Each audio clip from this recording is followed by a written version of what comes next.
Why, hello everybody. It's me, the Haven you've been looking for. Finally back with solo streams again. For folks who might be wondering where I was and don't follow me on Twitter, which is reasonable, Twitter's a bit of a dumpster fire. I went through my last week of work earlier this week. Was my last day was on Monday. And yeah, I've been dealing with the after effects of that. Looking for more work, which I still haven't found, setting up unemployment, and dealing with some new medical debt that I had that surprised me on Monday or Sunday, I don't remember. So yeah, I've had a rough week. Oh boy, rough 2 weeks really, and I'm trying to recover. So that's basically why streams have been pushed back. Another reason why is, God, it's really fucking hot. Even with my AC on, I am sweating bullets, which is great, you know? Feel super attractive, covered in sweat constantly. Anyway, I knew I didn't want to put this off any longer, and I really, really want to play more Master Detective Archives Rancode. I really just want to get more into this game. As you can tell, we're streaming earlier in the day, because again, I don't have work. So I can do that. Unfortunately, I'm not streaming in the cooler part of the day. This is the middle of the afternoon for me. But I figured if I can stream a little earlier, folks might be able to watch the stream because I'm West Coast. Most folks are not in the same time zone. So yeah. So why don't we... Oh yeah, as a reminder of where we are in Master Detective Archives Rancode. We had a case where seemingly... a girl at the local high school committed suicide. Her best friend, however, came to us and said that she didn't necessarily have evidence, but she had a strong suspicion that she was killed. Or at the very least, driven specifically to suicide, possibly, by some of the girls in her club, in her acting club.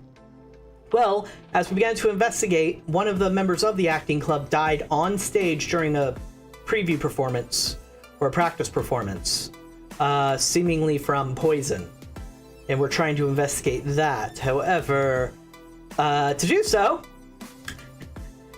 we had to dress up as a member of the students. And we were getting Desahiko's help, who was disguising himself as one of the teachers. So at this point, we need to find out what's going on exactly and get Desahiko's help. So we're gonna hop in and get started on that. Alrighty. Ooh boy, forgot. Sorry, volume's high. Forgot this. No?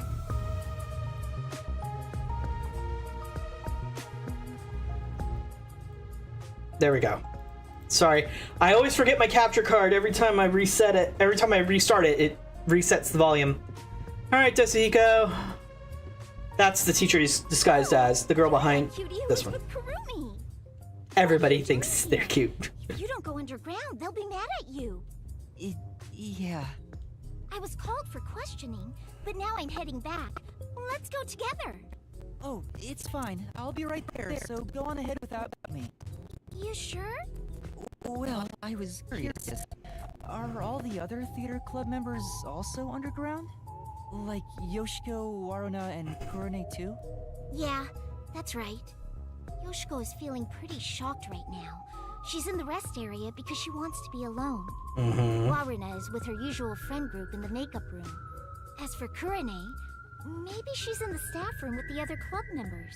Ah, got it. Thanks. I'll be going now.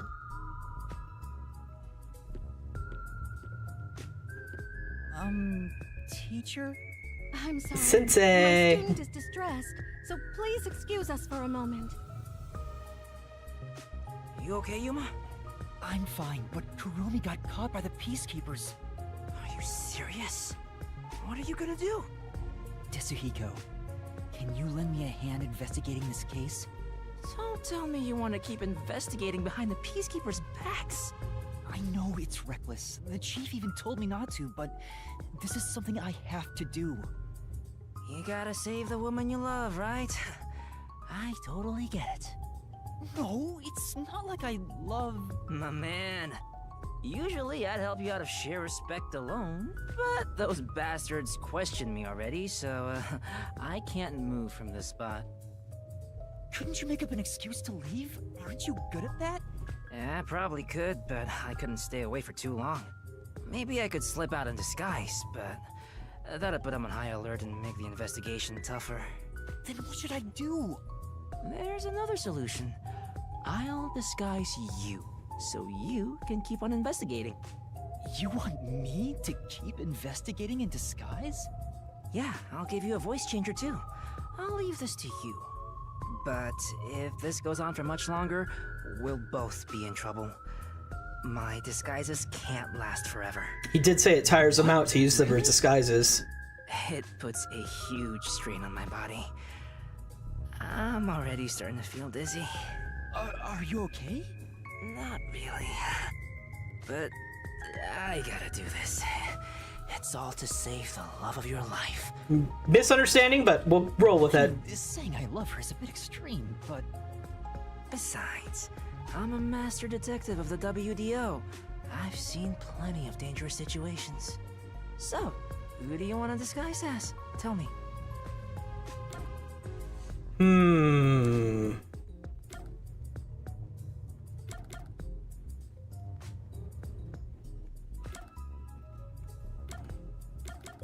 Let's start with Yoshiko. I want to disguise as Yoshiko. So, you want to be the star candidate of the theater club. She's known for being an honor student, right? He's So, sharp. You know all about her. Why do you think I wandered around the school? Once I've seen the face, I never forget it. Just leave it to me.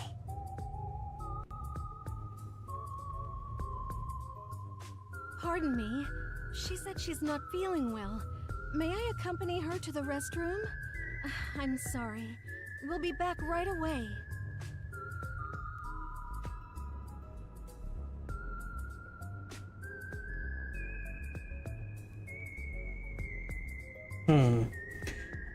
Are we gonna have to hold his hand to be able to get his power, or is his something he's just gonna be able to do to us?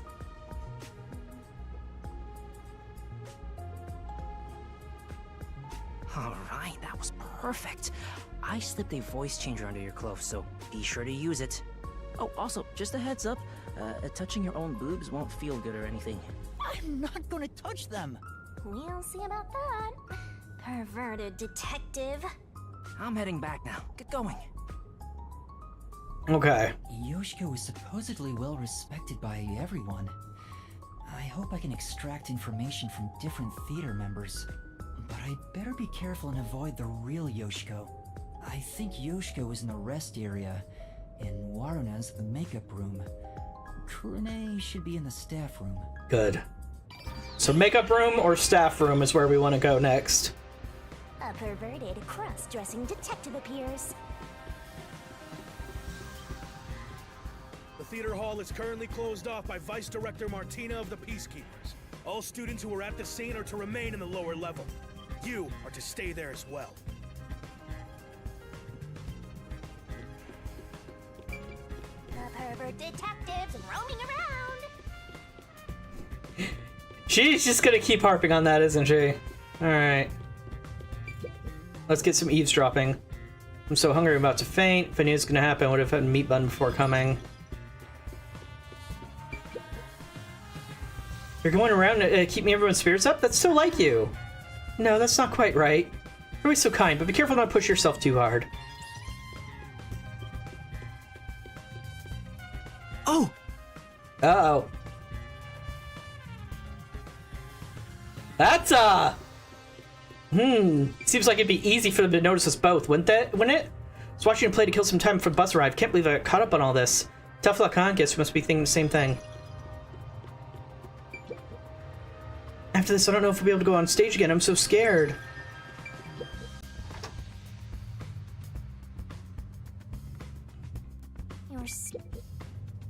Yoshiko! Why'd you leave me back there? I was so scared.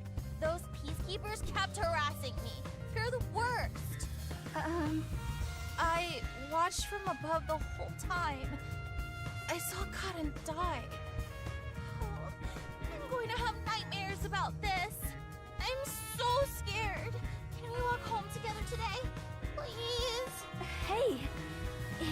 were watching from above, does that mean you were with Kurane on the lights? I was. Why are you asking me this now? Then tell me, did Kurane do anything strange during the performance? Did she carry anything suspicious or do anything out of the ordinary? No. She was the same old unfriendly Kurane. She came to the catwalk before the performance and was there the whole time until the incident occurred. If she did anything out of the ordinary, I would have immediately noticed. Lighting requires perfect teamwork. Though to be honest, it feels really suffocating to be around her. Oh, I wish you were on the lights instead, Yoshiko. Anyway, why do you ask? Oh, no reason. So, Kurane was just her usual self, huh? Yep. I never lie to you. Okay, that's good to know. Remember the Duel of Poisoned Cups part, where they shuffled the cups? Could you see that part from above? Yes, of course. Although the audience couldn't, I could see their hands moving from above. As part of the lighting crew, that was my most important scene, so it would have been a problem if I couldn't. Most important? Yoshiko! You complimented me during the meeting about this, remember? It's the scene where we shine the spotlight on the glasses after shuffling. Oh, right. That, how is it supposed to go again? Some honor student I'm turning out to be. Where we use 2 spotlights. Kurane puts the spotlight on one of the glasses first, then I immediately put another spotlight down. Were you not watching? I was. I just remembered. You did an excellent job with the lights. Wow! You complimented me! I'm so excited. I doubt I'll sleep at all tonight. Goodness gracious. May we finally have that sleepover? There's something I need to do right now. Maybe another time. Both members of the lighting crew could see how the glasses were being shuffled. Okay.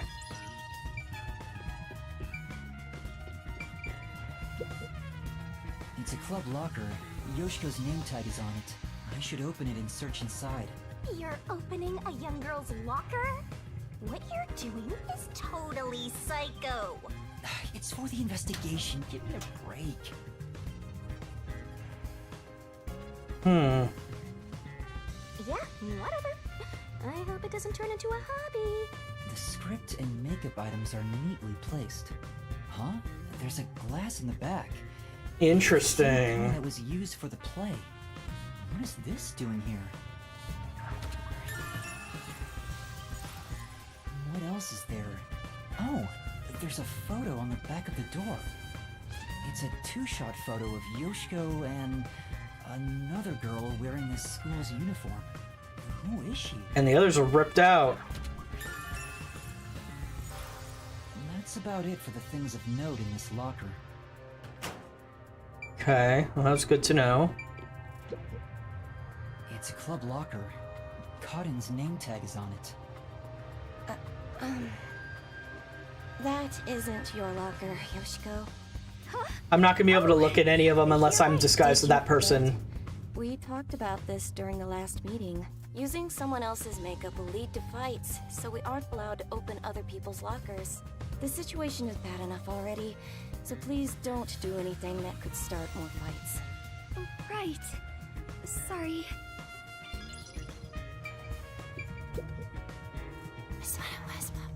Hey!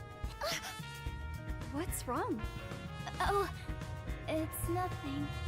What's going on? Is there something they don't want Yoshiko to hear? Aww.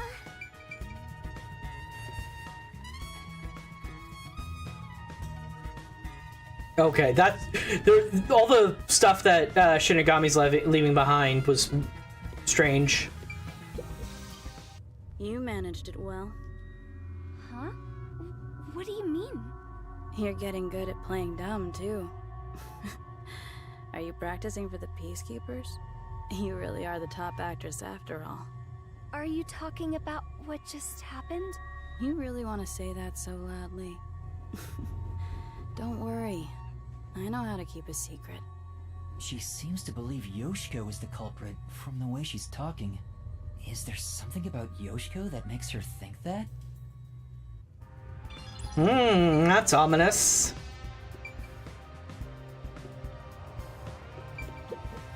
It's a club locker. They're not gonna let us in. Probably shouldn't open the. Yeah, that's what I thought. Okay. It's a club locker. I probably. Alright. That's all I can do for now.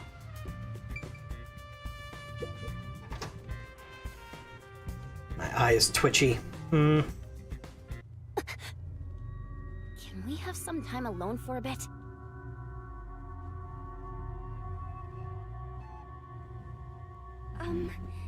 About what happened? How could you show your face here after murdering Karen? Wow. They all seem to think it was You're not Yoshiko. supposed to be here. Listen, the peacekeepers are everywhere. Were they all in on it? Stay away from me, got it? Murderers should just... Wait, who are you calling a murderer? Enough! I have nothing to say to you! Shut up and get out of here! That was intense. I heard they were on bad terms, but maybe she's more on edge because of what happened? On top of that, Warren thinks Yoshiko is the killer. Maybe there's a reason why she thinks that.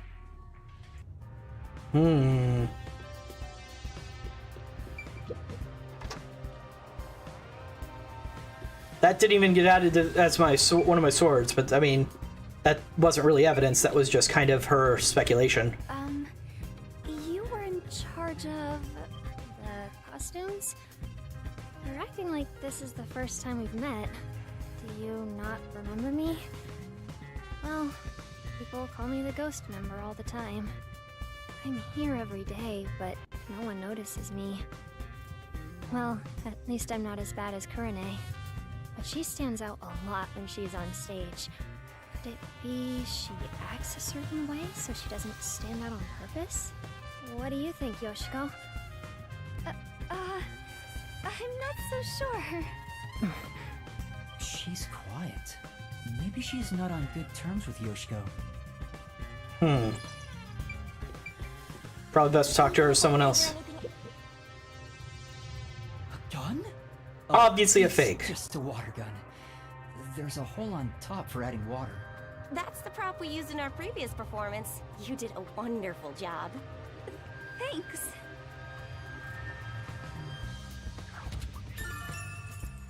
Why is that evidence? Aww.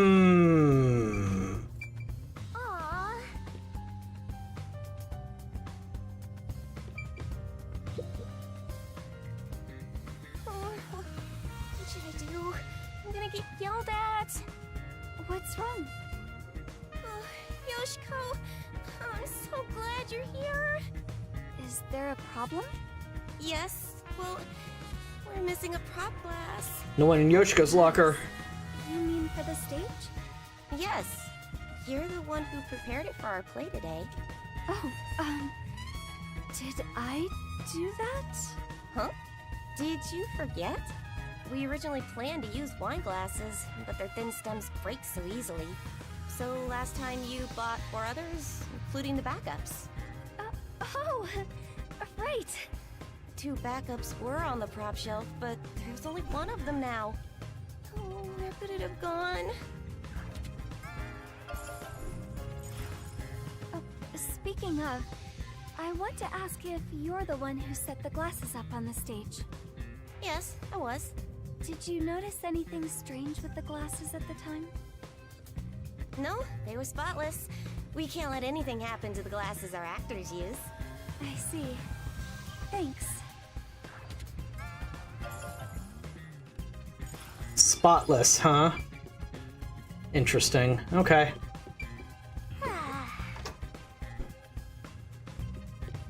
No, go this way. Karen's poison, was it because I... It's okay, it wasn't your fault.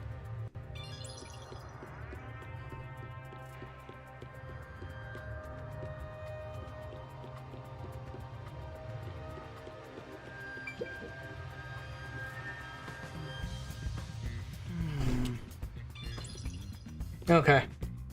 And that guy won't let me pass, so... Time to swap someone else.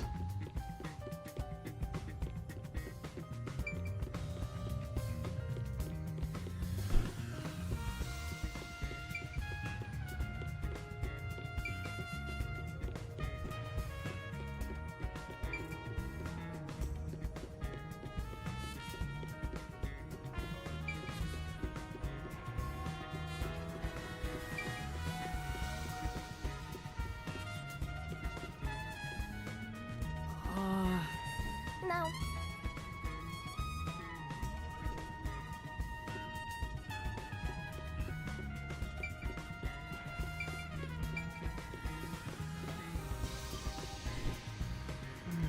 I just wanted to, I better get keep this disguise a little longer. Oh, okay. I guess I don't get to swap.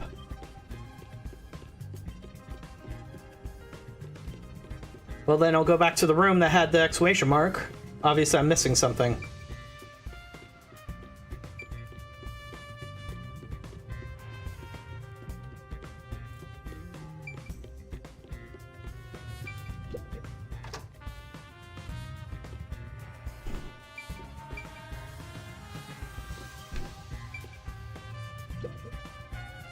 Hey, do you have a moment?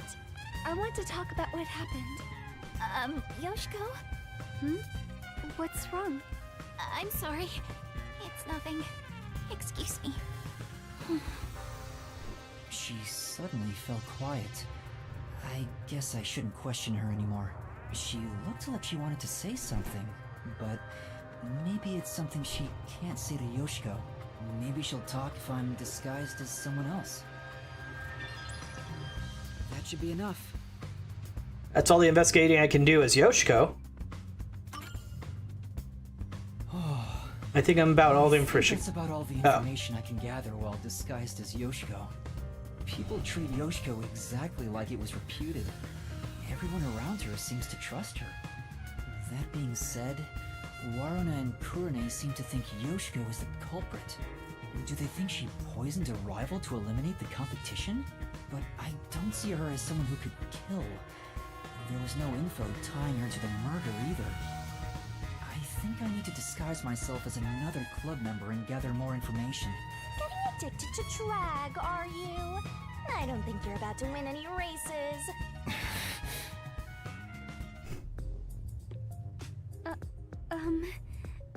Teacher? Oh, what's wrong? You look pale. I'm sorry, but my student appears to be feeling rather anxious. Same excuse, huh? How's the investigation going? Who do you want to disguise? Alright. Let's go as Waruna, because I want to check her locker and talk to Kurone.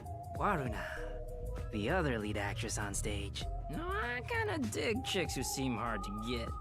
Alrighty, time to turn you into just the kind of girl I like. So creepy. Perverts of a feather flock together. Don't put me in the same league as Desahiko, he's just weird.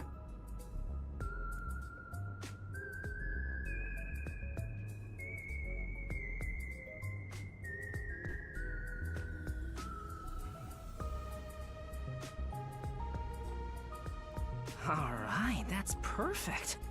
In fact, I'd totally bang you right now. No. That's completely out of line. Yeah, ew. Superstar detective. Social norms don't apply to me. I refuse to hold myself back. But we can save the fun for later. Go investigate. Ew. Waruna is supposed to be feared by the other members. I hope I can still get some information from them. But I better make sure I don't run into the real Waruna. Yoshiko is in the rest area.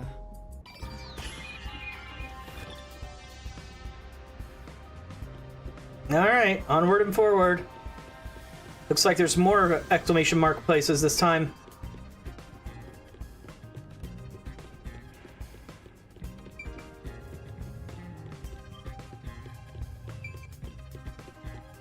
Now I can actually talk directly to Yoshiko, too.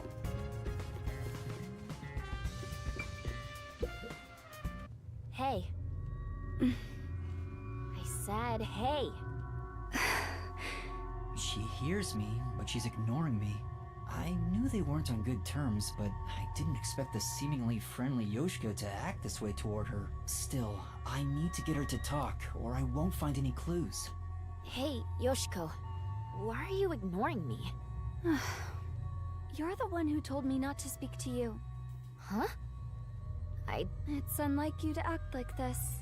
Are you nervous? Anyways, stop talking to me. Go away. It's no use. Oh well. Hey, Waruna. You handled that poisoning scene with Cotton really well. Huh? I don't want to see you around here again. Was that a compliment about Waruna's acting? No, there was some nuance. Like she indirectly accused Waruna of murdering Cotton. So Yoshiko believes Waruna killed Cotton during the duel of poisoned cups.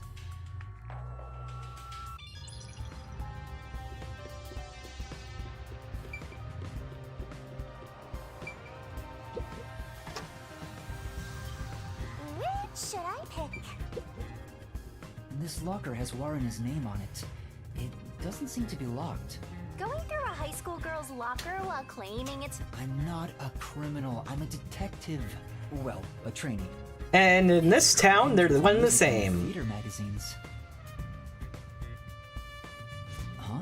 Is this a diary? But it's locked. I can't open it. I don't see a key. Then again, I don't really want to peek into a diary. That would kind of be important evidence. Let's put it back for now. It would give I don't us... think there are any other clues. It would give us her... possibly her motives, maybe even her method if she actually was stupid enough to write it in there.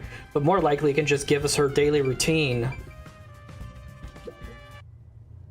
And if something was different from her daily routine, we would know something was up. Can't you tell I'm trying to blend into the wall as best I can right now? Don't talk to me. It's about what happened. I didn't expect you to bring it up. Fine. There is something bothering me about it anyway. What's that? I watched the glasses get shuffled while I was above set. Wasn't it slower than usual? Was it? Why did you go so slowly? I was just doing what I usually do. Uh-huh. Doing it like that makes it super obvious what you were trying to do, you know. Huh? Whatever. Does she suspect something? Kurane thinks Waruna took advantage of the duel of poisoned cups to kill Cotton? She seemed pretty certain it was, Yoshiko at first, so... Hey, could we talk for a bit? Waruna!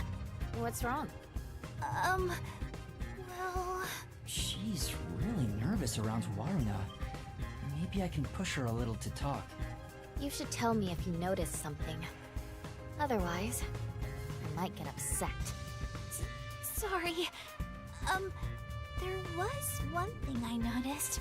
What was it? It's about Yoshiko. I wonder if she wasn't feeling well. Huh? Why do you say that? I watched from the audience and noticed Yoshiko arrived to the theater hall late. Yeah, I saw that too. Yoshiko always watches from beginning to end, even for the rehearsal performances. I wonder what could have changed that. What did she do after arriving late? Well, she sat near the right edge of the front row before the blackout. She was still there after the lights came on. She didn't leave her seat once. She looked rather restless throughout the play. Right edge in the front row, and she looked restless.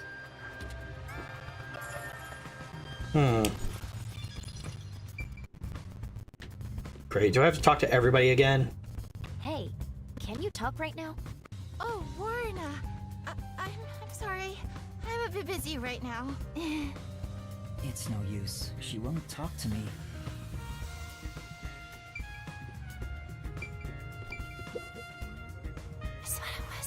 Wait, it's Waruna. Sorry, I'll clean it up. I haven't said anything yet. At this rate, It's a club locker. Excuse me. Huh?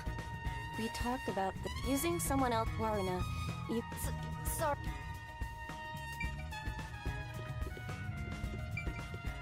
Okay. I don't want to go into here, but it says I should, but I'll leave that for later. Aww, I wish this would end soon.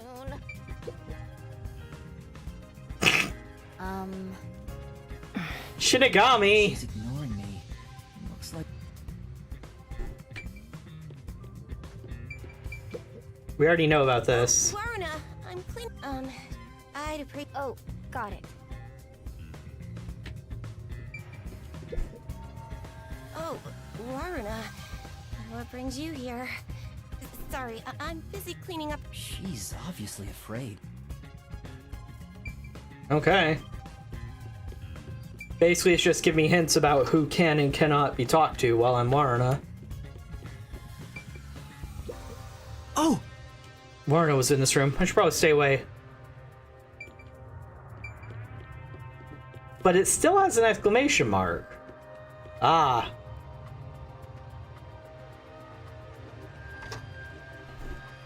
It's the real Warna. It'd be trouble if we ran into each other. I should hide. Is she heading to the restroom? Ahem. This is just me talking aloud. But this may be an opportunity to slip into that makeup room. I was thinking the same You're thing. right, but it'd be terrible if I'm caught. I'm just talking to myself again. But if you don't grow a pair, you'll never become a full-fledged detective. Shut up! I'm just considering my options.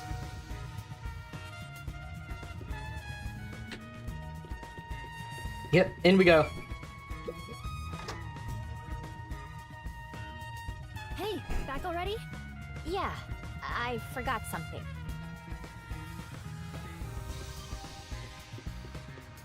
I'm grooming my tail. Cleanliness is next to godliness. Guess it's just talk to these two then. That was such a shock, right? Who would have thought Cotton would die on stage? Even though I hated her, seeing her die right in front of me makes me regret bad-mouthing her. Yoshiko has to be the one who did it, don't you think? Yoshiko? What makes you think that? I thought you'd agree, Warna. Yoshiko is the only one who could do this. She's fanatical about Aiko, though she thinks nobody noticed. Aiko? That was Kurumi's close friend who committed suicide 6 months ago. Which reminds me, we snuck into the school to seek out the truth behind Aiko's death to begin with. Maybe this incident has something to do with her death as well. Yoshiko never shows her feelings, so who knows what she's thinking. But I'm sure Yoshiko hated Cotton. Cotton got to be the main lead ever since Aiko died, after all. Yoshiko resented her, which led to today. Well, how's that for some expert reasoning? Not exactly expert. So, is it true that Yoshiko adored Aiko? Are you kidding me? Everyone could tell. It was that obvious. Warna, you're really dense when it comes to these things. But that's what makes you likable. Also, didn't you need to go to the restroom?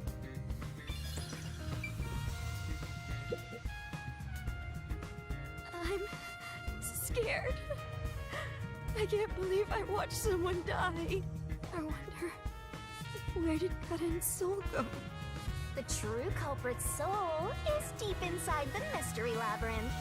Only Kurane could do something this scary. Kurane? What makes you think it's her? Because I saw it.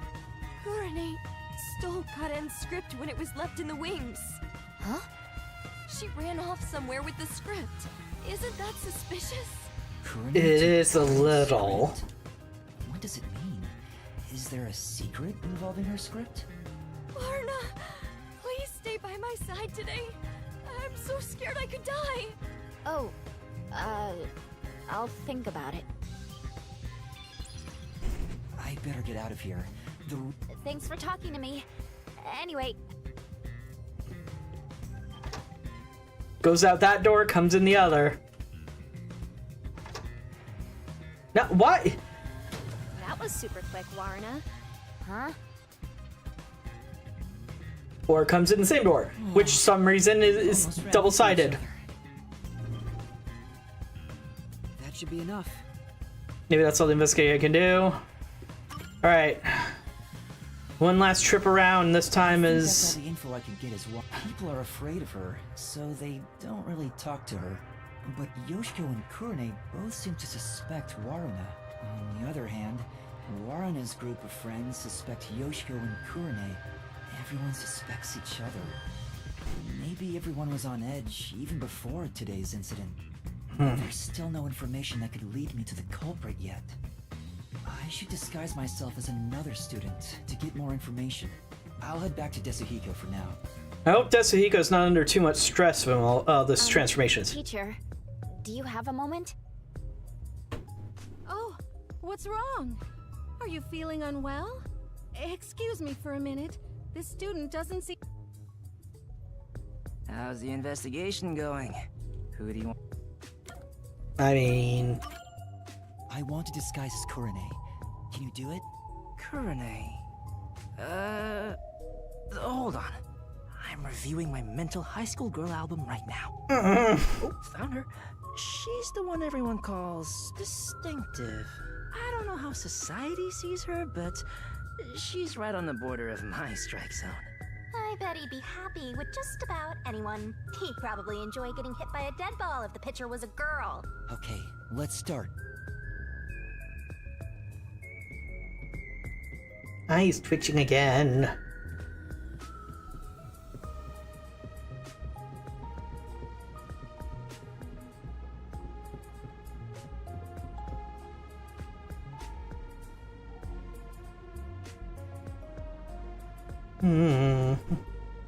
Hurry up with the investigation. I'm getting way more tired than I expected. If I stop concentrating, my disguise will wear off. Alright, I'll make it quick, so please hold down the fort for just a bit longer. I'm counting on you. At least he didn't be more creepy. I wonder if I can get any information from the others. Anyway, I better make sure I don't run into the real Kurone. Yoshiko is in the rest area. Alright. One more investigation, and then hopefully we'll have enough information to get some good leads.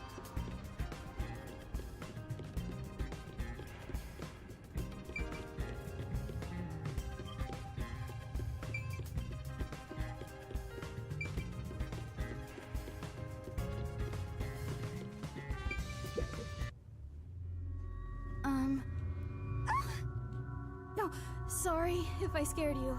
I want to talk about what happened. Yoshiko? She won't even look at me. Maybe she's still in shock from the incident? Or does she treat Kurone like this all the time? Hey, Yoshiko. Can we talk? Absolutely not. I will not speak to you. I told you it'd be this way. Huh? As I've said before, I refuse to even look at you. Please, go away. She really hates Kurone. Is there a reason why? I better leave for now.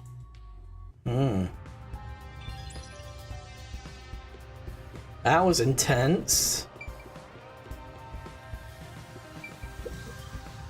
I shouldn't be able to go in here.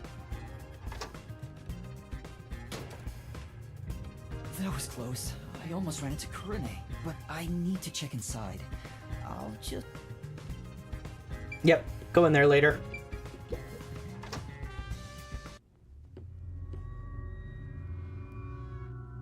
What are you doing here? Go away! Hold on. I just wanted to... Just by being here, you're a nuisance! Don't you get that? Fine. Yikes. She really hates Kurone. Kurumi was right. These two really don't get along. It's draining just pretending to be Kurone. I wonder if she's not affected by all this.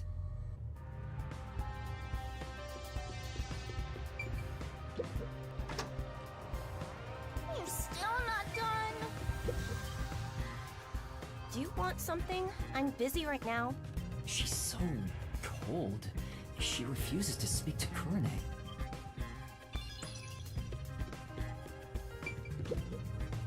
Oh, hello, Kurone. Is something the matter? Huh, she's actually willing to talk. Maybe she's on good terms with Kurone. Oh, great timing. I was investigating what just happened. You mean to practice for a role? You did say you wish to play a detective someday. Hmm. That's amazing, KuriNe. You truly are a thespian. Right. So, there's something that's bothering me. What is it? I just handle the costumes, but is there something you want to know about them? Maybe you think the actors on stage could have hidden poison in their costumes. No, sorry. That'd be impossible. Why do you say that? Because I reviewed both costumes in the wings right before the performance started. If they were carrying anything, I would have noticed then. But what about after you checked? Like if they'd gone to the restroom or somewhere else? Then I would check again. Besides, both of them were in the wings the whole time. Oh, really? Good information They now. weren't performing the whole time, so I haven't checked their costumes since the play began. Well, if they were here the whole time, they couldn't go grab the poison. If that's the case, it would have been difficult for Waruna or Cotton to bring poison on stage. By the way, KuriNe, I still need to organize the costumes here. If you're free, would you help me out? It's hard to do it alone. Help organize the costumes? Wait, if I can use her to my advantage... Taking advantage of a high school girl. You've really hit rock bottom. Not that kind of advantage. Well, will you help me? I wanted to have a little chat with you, too. Well, I'll help out later.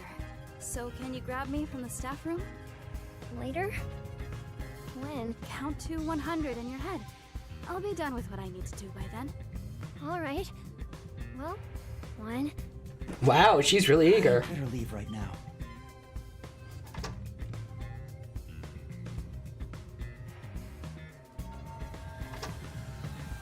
I counted to 100, KuriNe! Huh? What? What's going on?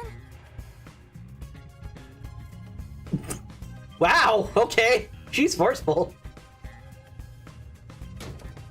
Alright, good. I'd better check the staff room while I can.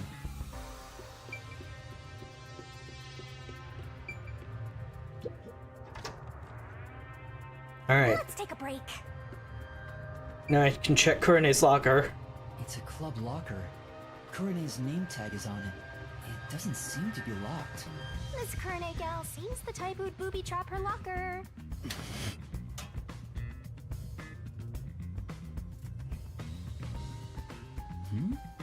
What's this? Looks like eye drops. There are so many of them, though. Some for red eyes and for dry eyes. Is this something KuriNe usually uses? Doesn't seem like there's anything else of interest.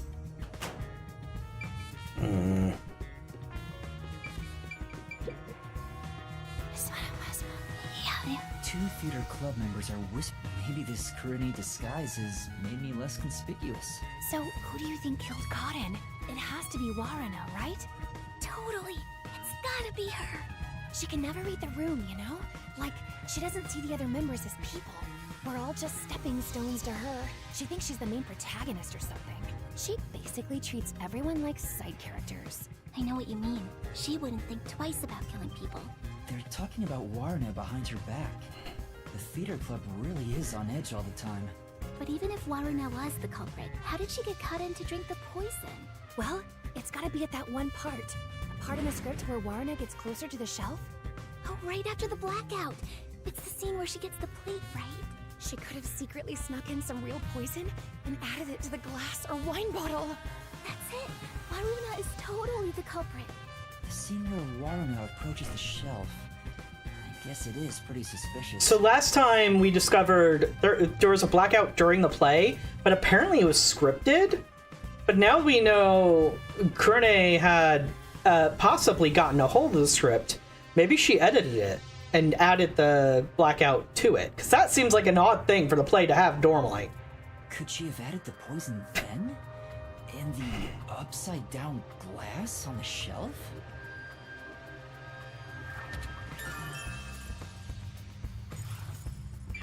You don't get it?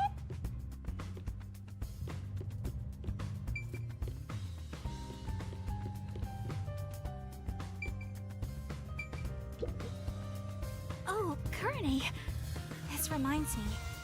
Thank you for what you did. For what again? You know, how you inspired me with the presentation on stage. Oh, for that one scene, right? You're such a good amnesiac. You have a knack for playing along with no memory. Yeah. The part with the overlapping spotlights after the glasses get shuffled. It expresses how the two characters' fates are intertwined. It was all thanks to you that we decided to go with this presentation. Kurane, why don't you take over stage direction for our next Interesting. performance? Yeah, that might be a good idea. Just to confirm, I was the... Yeah? What's wrong? You're acting kind of strange today. No, I'm not. It was Kurane said he had Shen spotlight in the wine glass after the shuffling scene. I wonder if that's important. Like the poison interacts with light or something? Cotton's name tag is on it. Hey, that's not your Huh? Oh, We talked about it at a people took make. Please, follow the... sorry.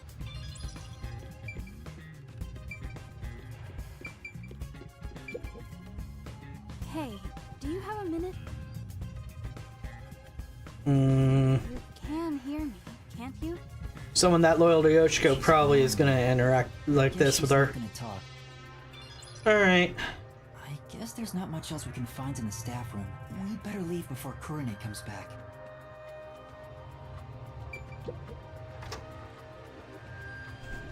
It wants me to check in here. So I guess that we're gonna check here next. Kurane, Thank you so much for your help. Talk again later.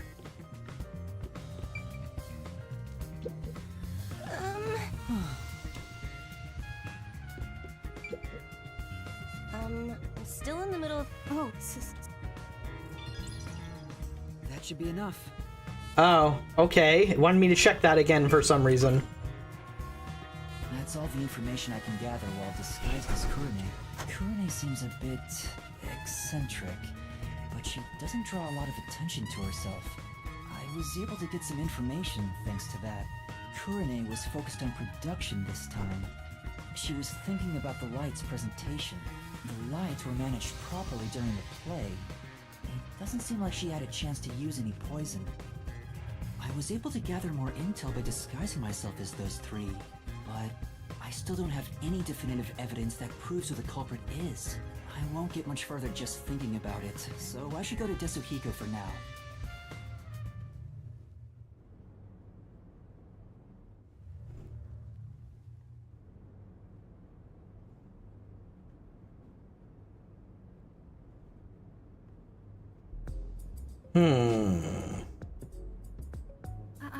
Excuse me.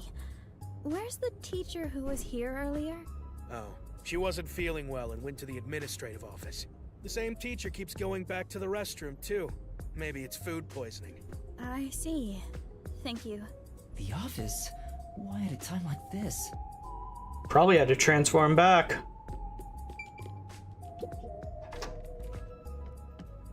Yikes, yeah, he's out of it. Desuhiko? What happened?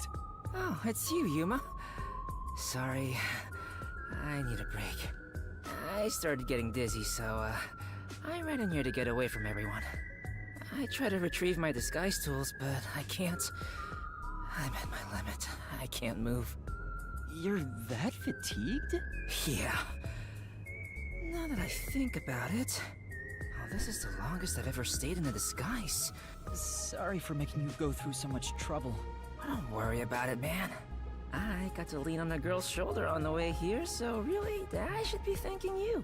I got plenty of good sniffs in. The more he talks, the less likable he gets. I agree. So, how'd it go? Any trouble investigating? About that, I gathered some information, but I'm lacking something more definitive. Everyone has something suspicious about them, so I don't know who the culprit is yet. Speaking of which, the Peacekeepers mentioned a past incident that happened at this school. A past incident? Well, You know, the yeah. one with Kurumi's best friend 6 months ago? The girl who fell from the school's roof and died. The Peacekeepers want to pin Kurumi with a murder motive for that incident. They're gonna twist the truth into something that's convenient for them. At this rate, Kurumi will... You'll save her, won't you, hero? I'm no hero. But if they want to distort the truth, then as a detective, I can't let it slide. And that's how you see it, then you're already a hero, Yuma. There's still time if you hurry. Go and seek the truth that hasn't reared its head yet. But how? The guy snooping around about the first incident is a chubby peacekeeper. Get information out of him and figure out what they're trying to suppress. They won't tell me so easily. Hold on. There is one way it could be possible. Oh no. Oh no. That's it! I can get that information if I'm disguised as Martina, the vice director of the Peacekeepers. Looks like you now understand the power of disguises. Well then, let's get started. On second thought... Sorry. I don't have any This is when we use his power. Huh? I think I'll recover if I take a nap. What do I do? There's no time to wait for Desuhiko. I need to find Kurumi immediately. It'll be too late if I wait until the Peacekeepers end their investigation. But I can't force Desuhiko to do a half-hearted disguise. It'd be way too dangerous with the Peacekeepers. What am I supposed to do? Aren't you forgetting about a certain ability? Oh, that's right! What? Don't yell out of nowhere, the Peacekeepers will find us! Hey, Desuhiko, can you lend me a hand for a little while? Lend a hand? Yeah, I just need you to hold my hand for a bit. Are you serious? But right now, you're disguised like a girl. God damn it. What if I start to have feelings? Now's not the time for jokes! I don't want you to have feelings, ever!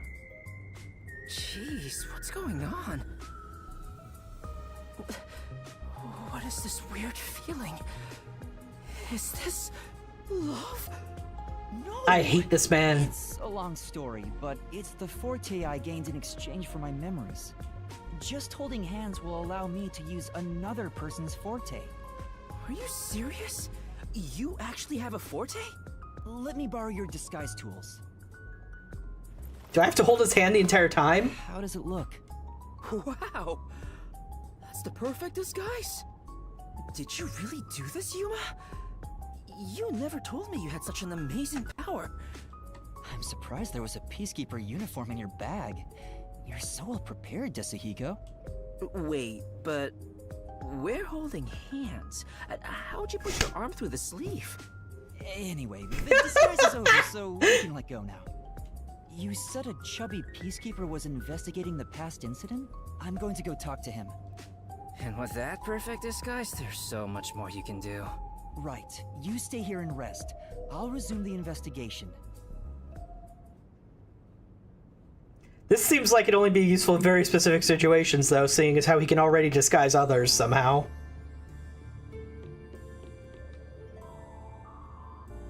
Goodness gracious. Okay. What other spots are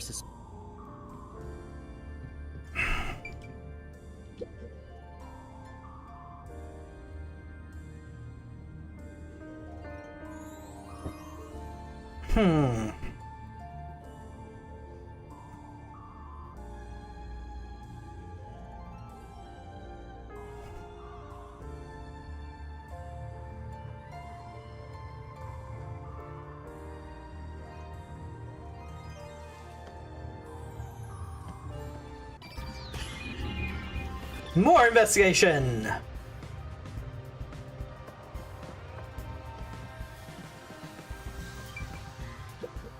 For now...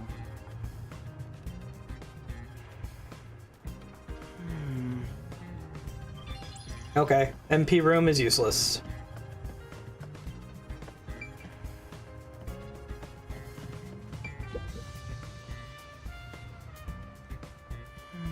We trouble someone gets too less of action. Please keep quiet and stay out of the way.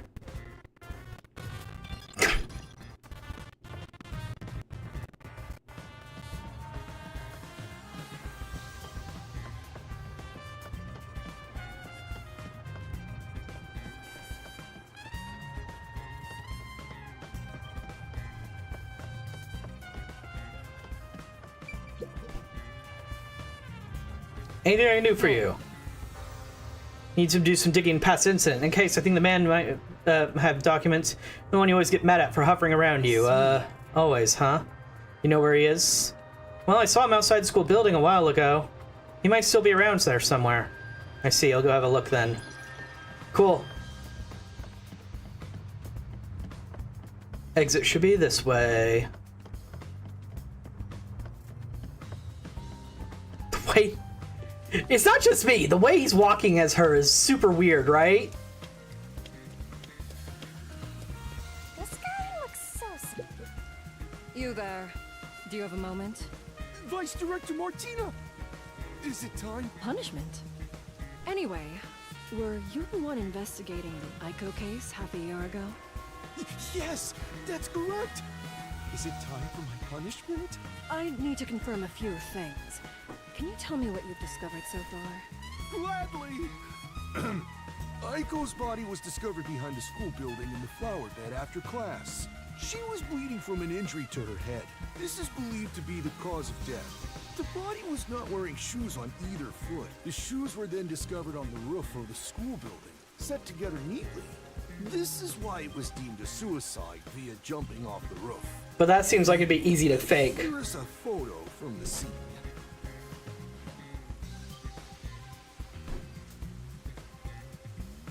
Those shoes are definitely muddy, though. So she must have been wearing them at the flower bed. Who first discovered the body? Let's see. It was a student named Cotton, another theater club member. Huh? Cotton? She heard something fall and went to check the flower bed. There she discovered Aiko on the ground. That is what she testified. Aiko was considered the star of the theater club, but apparently she worried about her future goals. And by the way, this is the last photo of Aiko prior to her death. And that's part of the big collected This photo. is Aiko.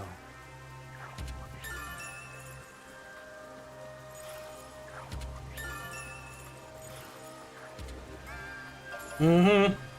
Good. I see. Thank you for the report. Continue your investigation. Yes, ma'am. Oh, but what about my punishment? Be gone. Yes! Your punishment is to wait for your punishment. Punishment thing. Anyway, I got what I came for. I should keep investigating, but where to go? Hey! Just a minute. What are you doing? Need to adjust something real fast. Being dragged along. Cut it out! Why are you getting in the way of my investigation? Oh wait, the chemistry lab. Besides, where would she even get poison Ms. Martina, this was discovered in the chemistry lab. That's right. The bottle of poison used in the murder was found there. Right, that specific type of poison was really unlikely to have actually been used. Because it had some really weird requirements. If we use this... Vice Director! Was there something insufficient about our investigation? Had you told me, I would have verified myself. Thank you for your diligence. Tell me, do you have the results from testing for poison? Yes, as I've reported to you already, the poison was only found on the victim's glass. Only the victims? What about the bottle or the other glass? None. No traces have been found on those. And, as you've instructed, this information is currently being kept from the official report. I see. Good work. Uh-oh. Poison was only on Cotton's glass? How was that possible?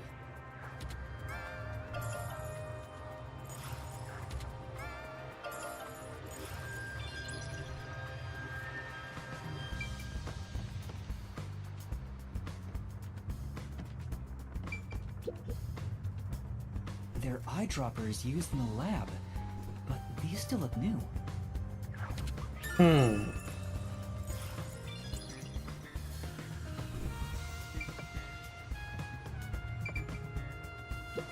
This is the bottle of poison discovered by the peacekeepers that was used for the murder.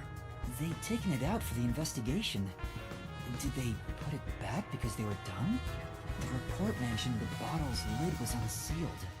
The bottle is too big to easily conceal. Taking this to the theater hall would attract attention. If that's the case, maybe its contents were poured into another container. Like the eyedroppers? On this bottle, this chemical will react to oxygen in open air, rendering it harmless 30 minutes after the bottle is unsealed. Oh, there's a more detailed description about it here. Once opened, oxidation cannot be stopped.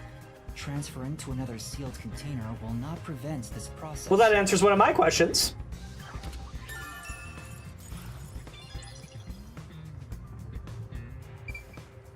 Wait, there's a paintbrush near the chemical. The tip of the brush is wet. What is this? Possibly with the poison.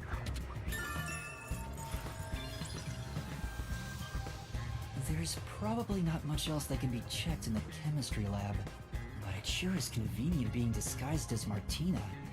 The peacekeepers keep telling me everything. I should have taken this disguise from the start. Maybe I should keep investigating in this form. Uh-oh. What else should I look at? Again?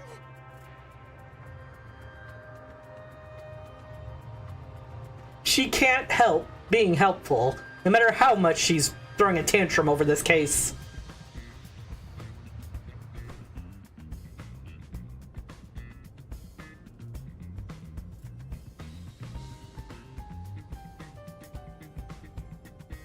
The staff room? I think I already checked everything in there. No, I didn't check everything. There were lockers I haven't searched yet. Now that I'm disguised as Martina, I could look through everything. Thank you, Shinigami.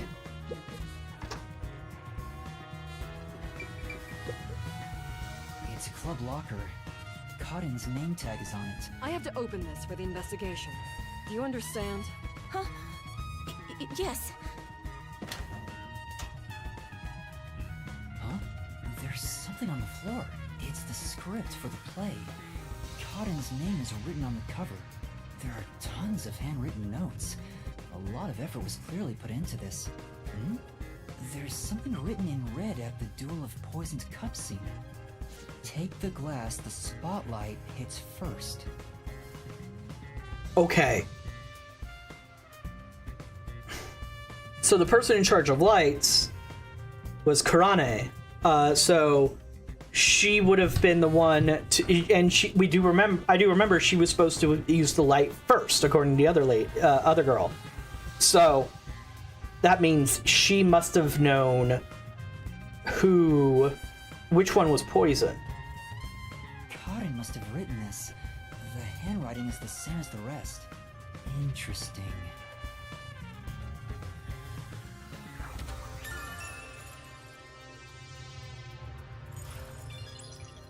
She definitely looked away just now. Do you have a moment? Are you the one who shoved Cotton's script into her locker? What are you talking about? I have an eyewitness account of you taking Cotton's script. Are you hiding something? If you keep hiding it, you'll be sorry later on. Don't tell me you're also hiding the chemical used in the murder. I'm not, I swear. She's definitely hiding something, but I don't think I can get anything out of her. Yuma's having too much fun pretending to be the vice director. Pat her down and search her. Huh? A detective must suspect everything. You get to fondle a high school girl. Being the pervert you are, you'd be killing two birds with one stone. Hey, you. Check Kurane's body to see if she's hiding something. Me? Wouldn't it be better for the peacekeepers to do their own investigation? But that would, cause some problems. Just do as I say. I'm on it. Oh, there's something in her pocket. That's... A notebook. Is this a scrapbook? There are magazine and newspaper clippings in it. And all the articles are related related to Aiko? On another page, there's a small clipping of an article about Aiko's suicide. Was she collecting everything there is about Aiko? Wait, is that... Hey, where's she going? No, it's fine. Huh? Interesting. Yeah, I kind of figured they were gonna do this thing where everybody had their own cutout portion with Aiko.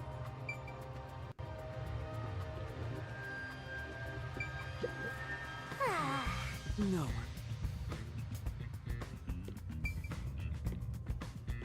Time for a little break. I guess we'll just keep talking to people then. Hey.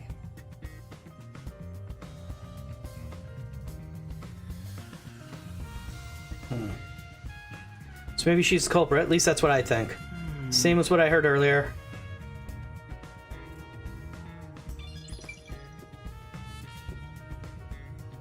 Should I just be looking in all the lockers? Guess not. Hey. Can I have a word? Like to ask what you saw during the play. All I know is this, and yada yada, nothing new.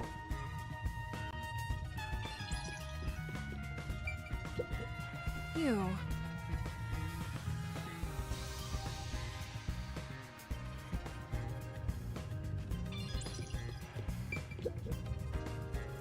It's a club locker. I have to open this for the investigation. I don't know why I'm rechecking this. Oh, right. Oh, the diary. This diary has a lock on it. I feel bad about reading someone's diary, but I need as many clues as I can get my hands on. You there.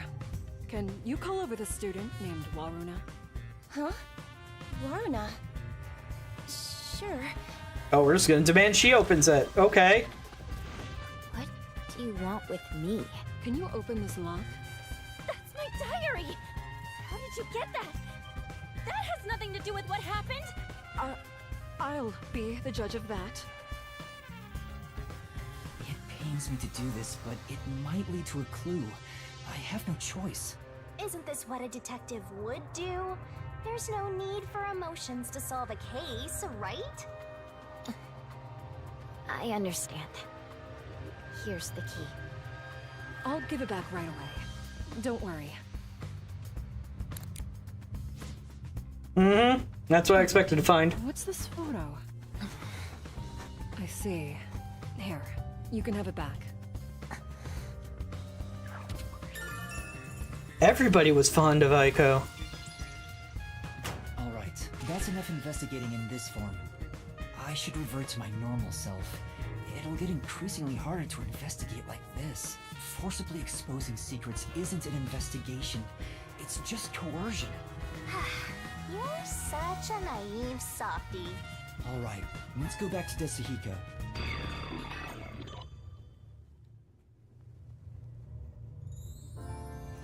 If anything, everything is a little more blurry than it was before.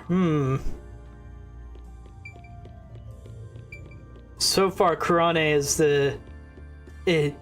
as far as we can tell, she either knew which one was poisoned or which one wasn't poisoned. Either way, she was trying to point... Kurin to a specific glass. Whether she was trying to point her to the one that wasn't poisoned or what was poisoned, up in the air. Don't know for sure.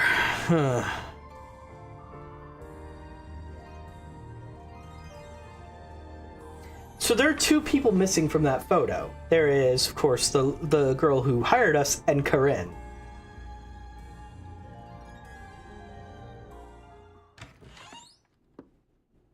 Huh? You idiot! Don't come back here right now!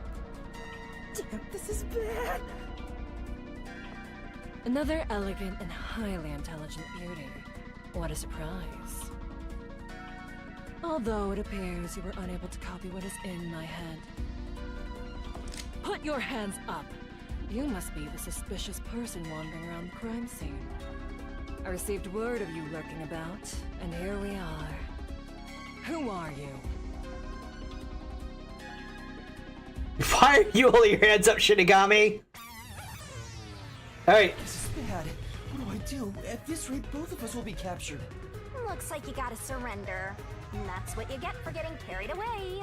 Although, if you apologize to me sincerely, I just might... Help! Somebody! What? What are you screaming for? What are you... My imposter is right here! She's carrying a weapon! Hold on! That's the imposter! Huh?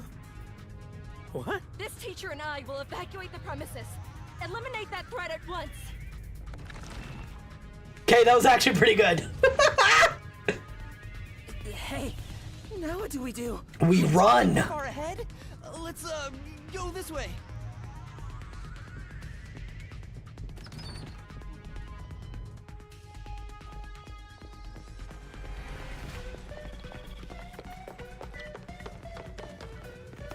Uh-oh.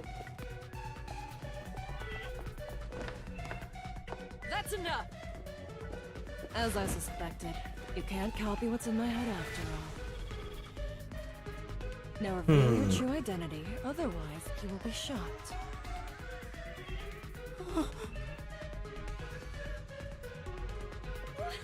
What's going on?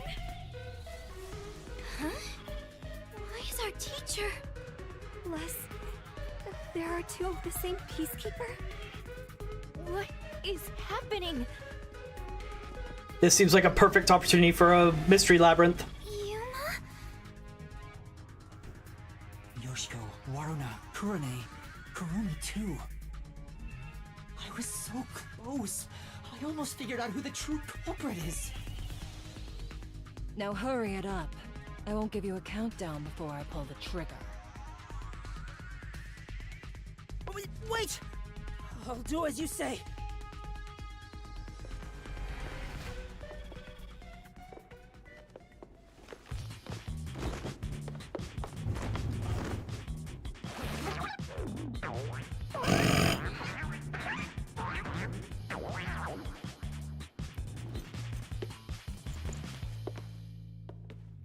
See? No more costumes. A man? That's what you're focusing on? You lot. I see. Detectives from the Nocturnal Detective Agency.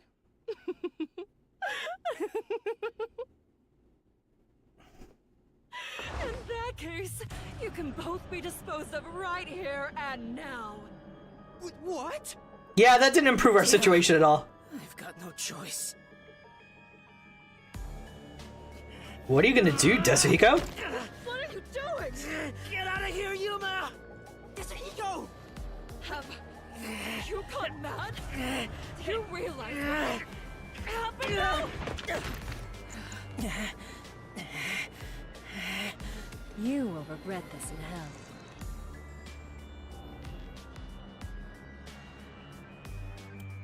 Mystery labyrinth. Tommy, please, help me! If I have to. About time.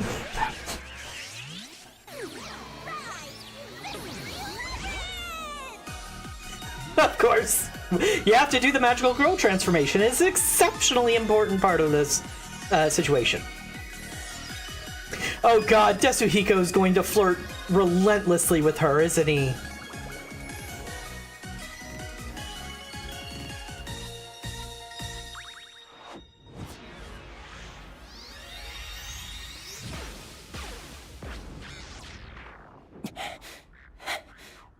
God, that smile! Yeesh! That vice detective is taking a little too much pleasure in her job.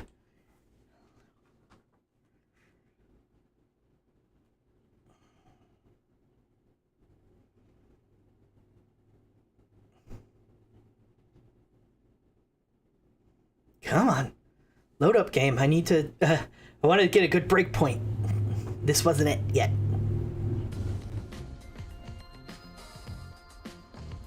I did it without thinking. He didn't even get on his knees or anything.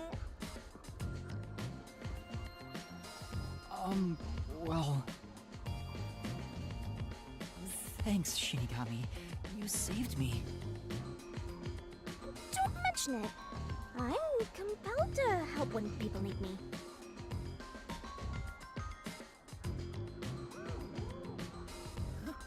Whoa!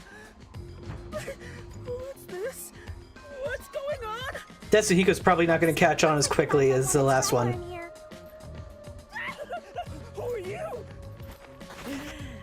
More importantly, where do you live? What are your hobbies? What do you think of me? Not much. Oh, would you look at that? We have a plastic bag!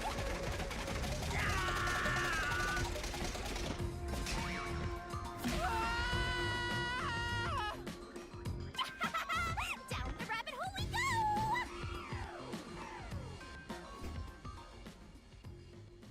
That's one way to get us into the mystery labyrinth, I suppose.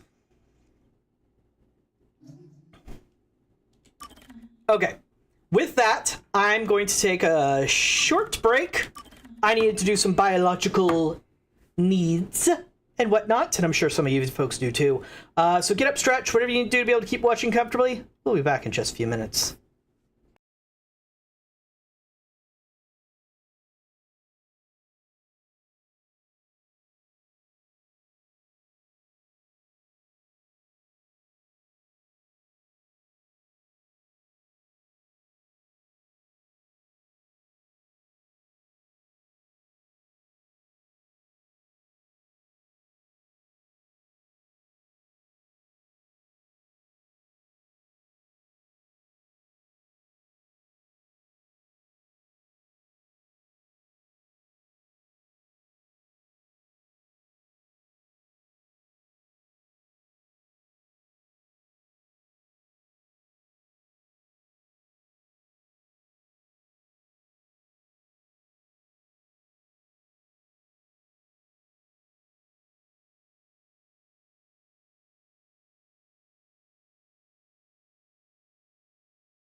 And we're back. Hello, everybody.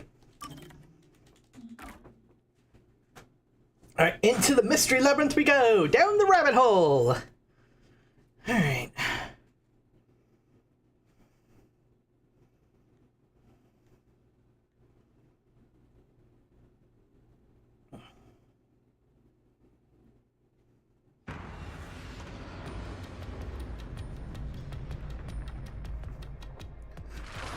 I'm a little disappointed that the mystery labyrinths themselves don't have, like, unique designs.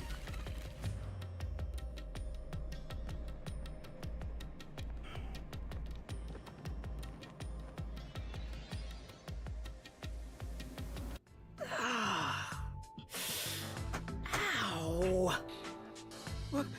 What's going on? Where are we? Is this hell? Martina must have shot me. No way. Why would I be in hell? Even when it comes to women, I always stop just shy of criminal activity. My man That's not the glowing defense you think it is. Calm down, Tetsuhiko. This place is a mystery labyrinth. Huh? A mystery what? Oh, let me explain for a bit.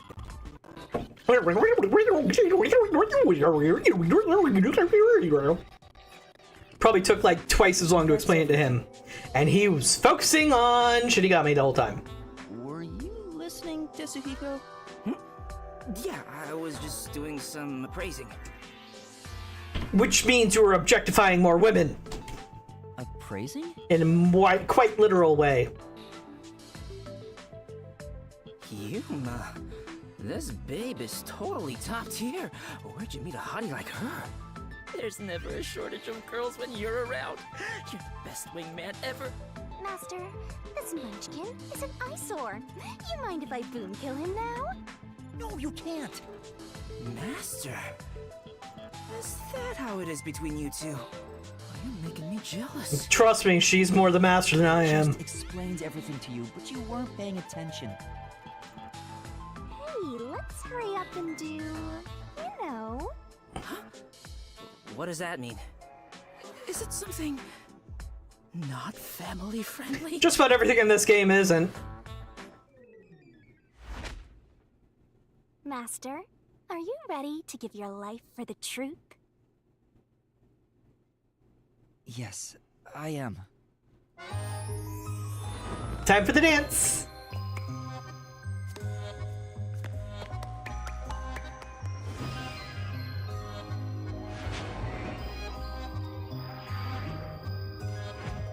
She definitely is the lead.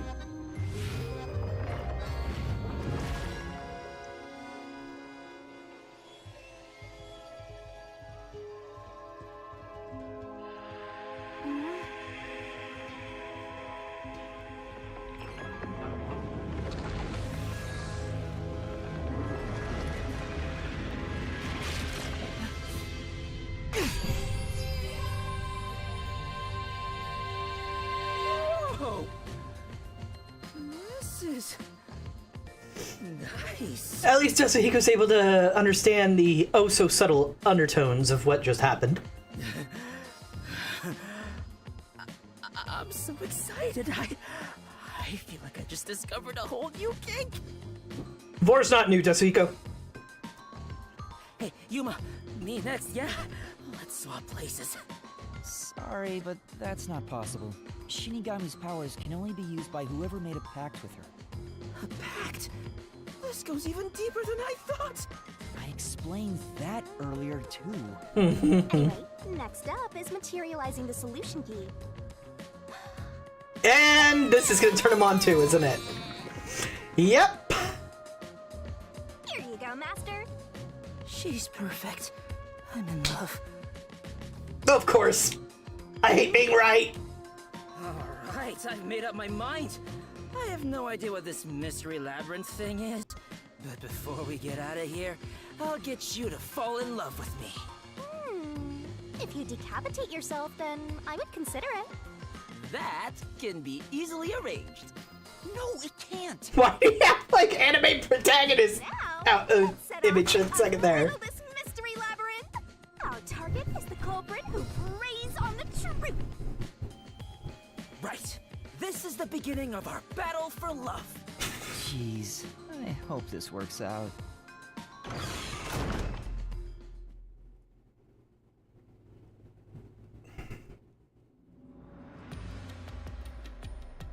So, this is the mystery labyrinth.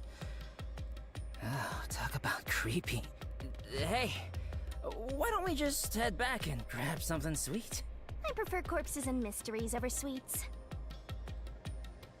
What? Hey! What? Hold on, wait for me! Don't leave me behind! Can't we though?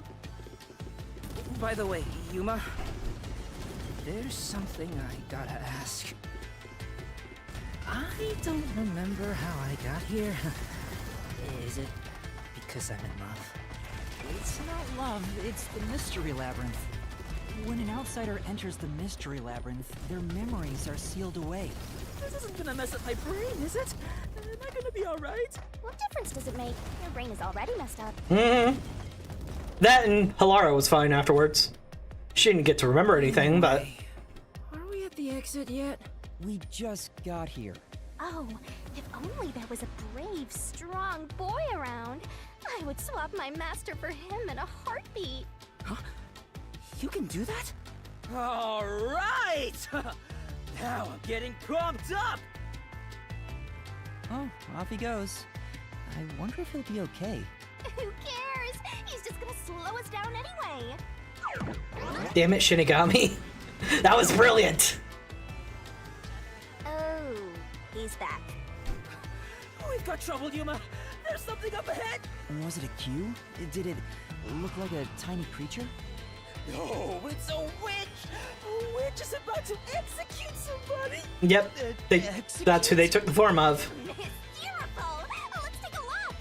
You're going to ward it? Not running away? Seriously? I have a sword here.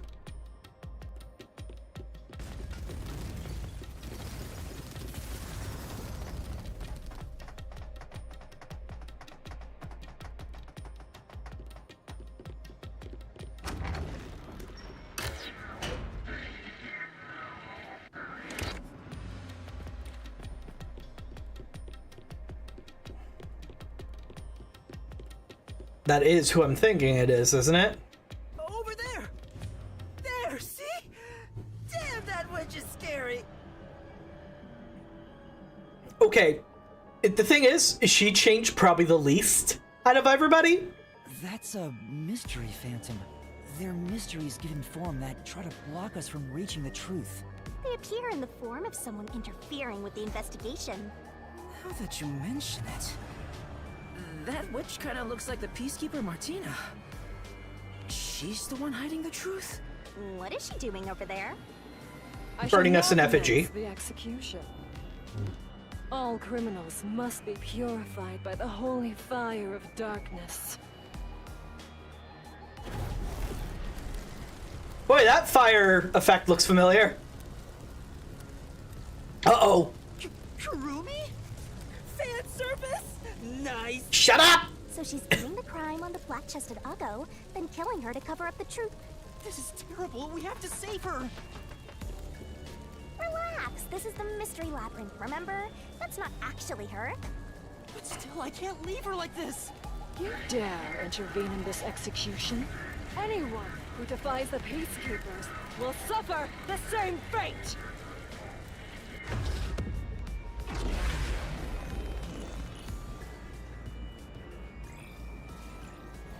Alright, what's she gonna attack us with first? Probably the poison, since that was the main crux of our argument.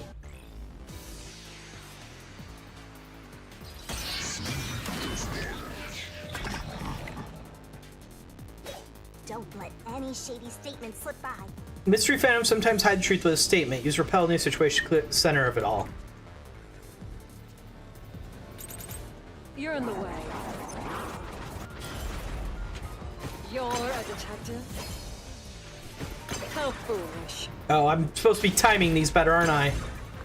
Get in my way and you'll be executed. You dare defy me? It's clear who the culprit is. My flame doesn't hold up.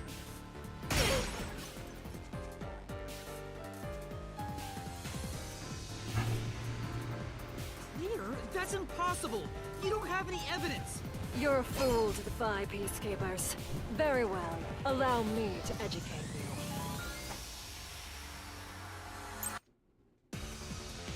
Chemistry lab poison is the only clue we've got. Already apparent.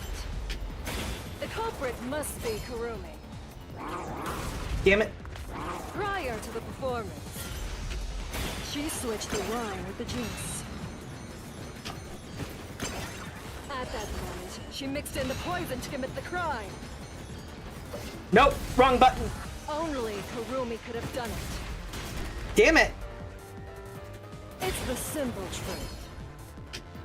If you intend to defy us further, you shall also be executed. Okay, try again. No. The truth is already apparent. The culprit must be Kurumi. Prior to the performance, she switched the wine with the juice. There we go. Damn it, damn it. Okay, try this again. That's right. The truth is already apparent. Sorry, I'm getting reused to all the controls and stuff, and thus making bad decisions. Prior to the performance, she switched the wine with the juice. At that moment, she mixed in the poison to commit the crime. There we go. Flash through this mystery.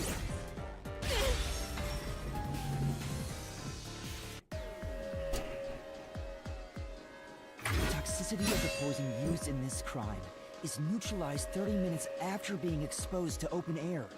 But Kurumi switched out the wine before the performance began, meaning more than 30 minutes had passed.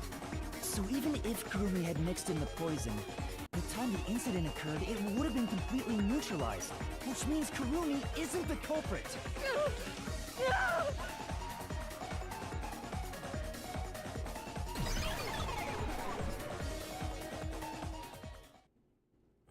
I mean, that's the argument we used on her in the real world, and she just ignored it. So, at least here, they play fair. Wow! You defeated the monster! Alrighty! I'll save Kurumi. Leave it to me! Hey, wait!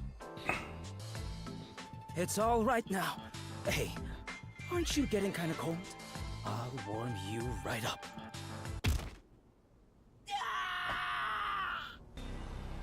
It's the victim, Kaden. I am the culprit who killed me. The truth is, this was a suicide. I put in the poison myself. I killed myself. I'm so sorry! Aha! Sorry too! No, it wasn't a suicide. I won't let her take the blame just to end this investigation. Wow, the victim herself being one of the mystery phantoms. That's kind of trippy.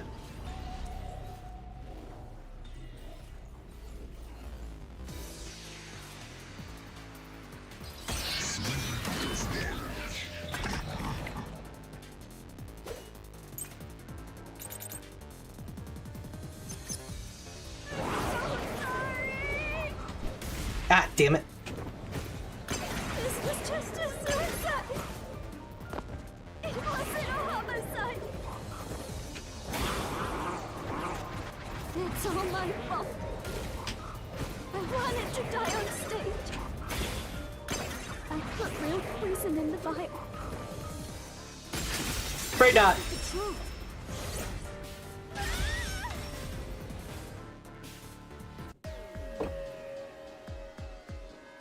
No, the vial used on stage was just another prop. It was empty. There was no poison in it. As a matter of fact, the vial was dry. There definitely weren't any signs of it being used. So it's impossible to commit suicide using that vial.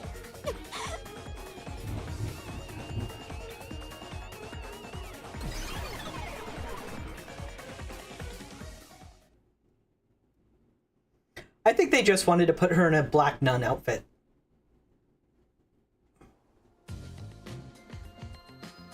Oh, did you get it? Really dodged the bullet there. I was about to make my move. You shouldn't approach women in the mystery labyrinth. This isn't the real world. I didn't expect you, of all people, to warn me about ladies. This mystery labyrinth is terrifying. It's also more terrifying when you're a reckless idiot!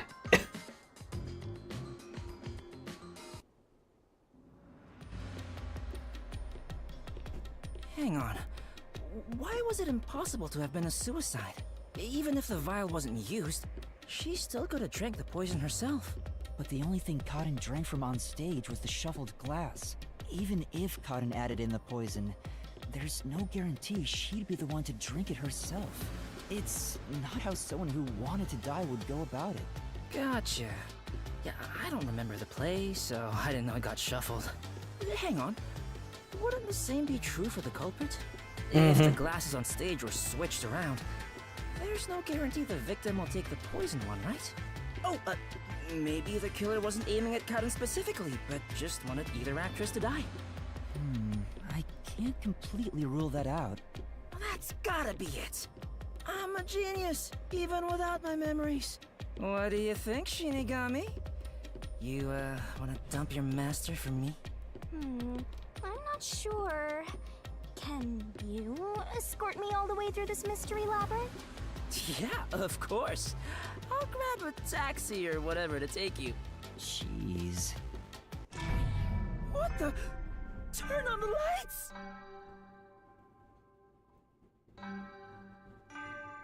Dun, dun.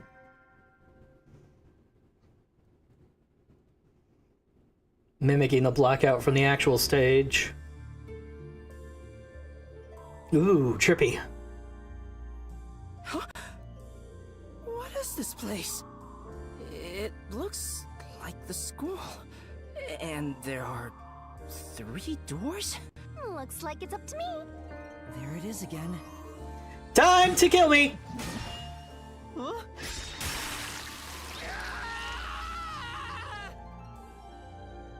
How? I still don't know. Sort of. This isn't okay at all. This could kill me. Never mind that. Look. Relax, it's basically like I cut myself shaving. It seems the roots are separated based on the howdunit aspect of the case. What do you mean, how done it? What? You're a master detective and you don't know? Don't tell me you're a howdunit virgin. Ew, gross. Oh, wait, I know what this is. I was just testing Yuma since he's a trainee. Well, Yuma, did you figure it out? It's about how the crime was done, right? Yep, and once we solve all 3 hows for the crime... Just like the trees from last time. The conclusion of the whodunit should appear. And who done it is about the culprit's identity. If we figure out how the poison was applied, it'll identify the culprit. Or at the very least narrow it down significantly. You sure know your stuff. So, which way should we go? We'll probably have to explore all of them, so I'll let you pick the order, Master. I suggest we start with whatever route has the easiest answers, so we can solve it quickly. It doesn't matter, we gotta do them all. Let's start with this one. Sure you want to take the how is the poison mixed into the glass route? And don't blame me if you die.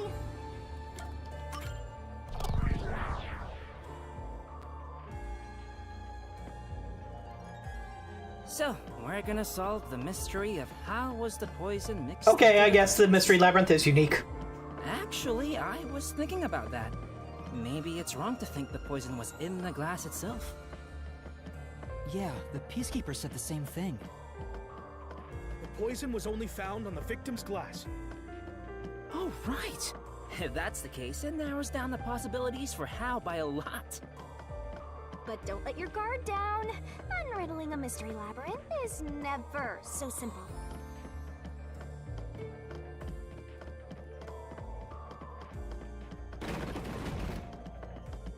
Guess we're going this way.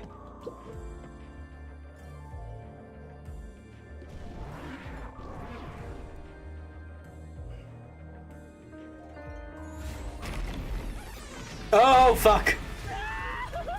What is this? I told you it wasn't easy. Stop laughing! Don't worry. Come on, concentrate.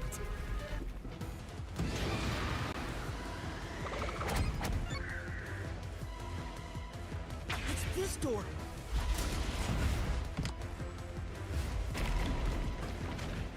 The prop master placed the glasses on the shelf an hour before the performance began.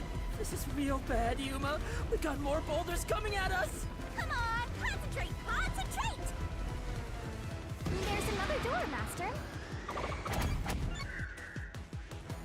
It's this door.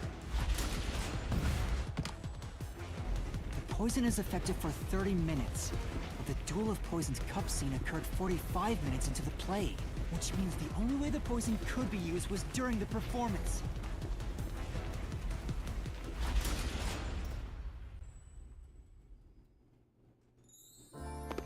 Okay. I think we made it through. Come on, there's no time to slack off. We gotta keep going. So the poison trick was actually set up during the performance. Mm-hmm. The poison is effective for 30 minutes, but the Duel of Poisons cup scene occurred 45 minutes into the play. Which means the only way the poison could be used was during the performance. But that glass was on stage the whole time, wasn't it? True, the set was fixed an hour before the play, and the glasses were already set on the shelf by then. So the culprit slipped the poison in while everyone was watching.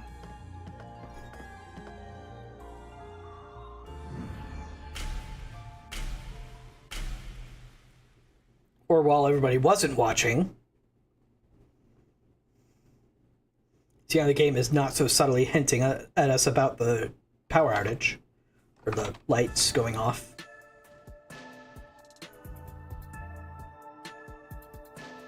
Huh? It's them? The culprit is Varna! There is no other explanation. It has to be her. Why me? Stop making such baseless accusations! Both Yoshiko and Kurene blame Waruna? Stop it! I hate to see girls fighting each other. The only person who could have added poison to the glass was whoever was also on stage. So that means it has to be Waruna. She's the culprit. No. No, no, no! Murderer. Murderer. No, no, no, no, no! What?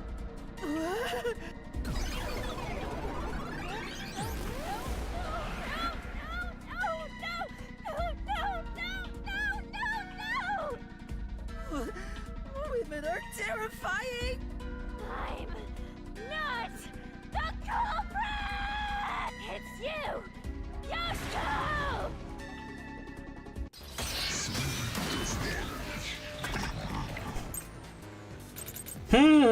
Interesting. I'm not the culprit! It's you! Yoshiko! Okay. Yoshiko is in the audience. She killed a water gun with poison! A water gun? Really? She shot the poison straight into the glass! That's, I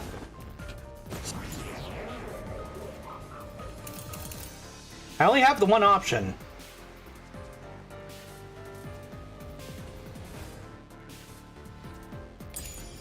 He could have used night vision to see.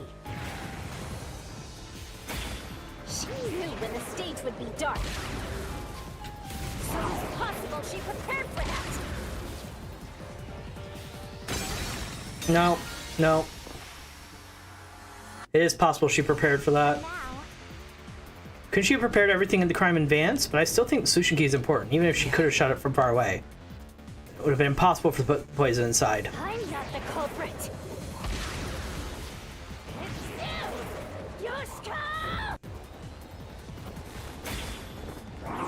Yoshiko is in the audience.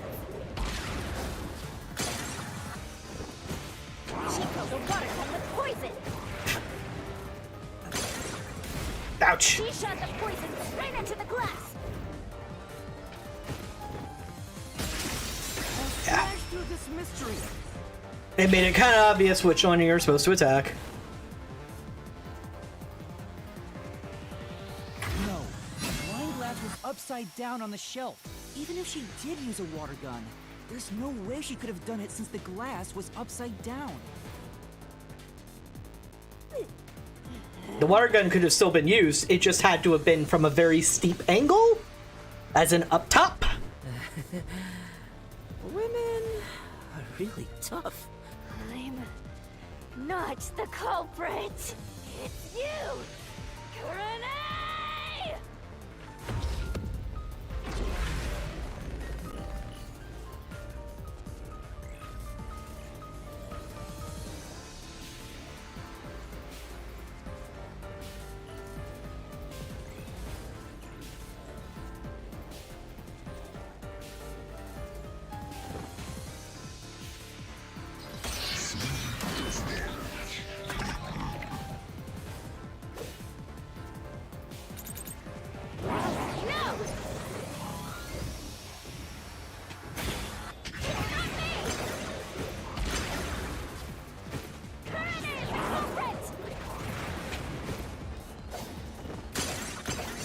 one who poisoned the glass!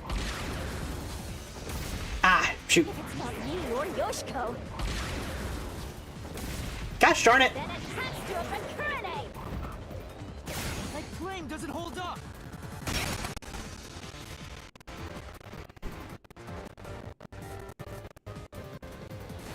How do you think Kurane did it?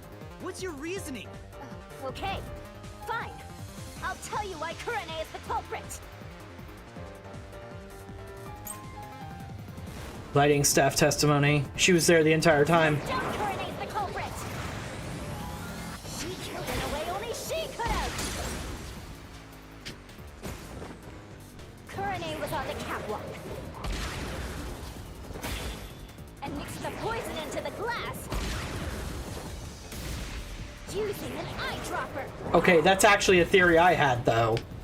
So. Kurane used an eyedropper to add the poison. She did it from the catwalk above. She tricked the poison right in.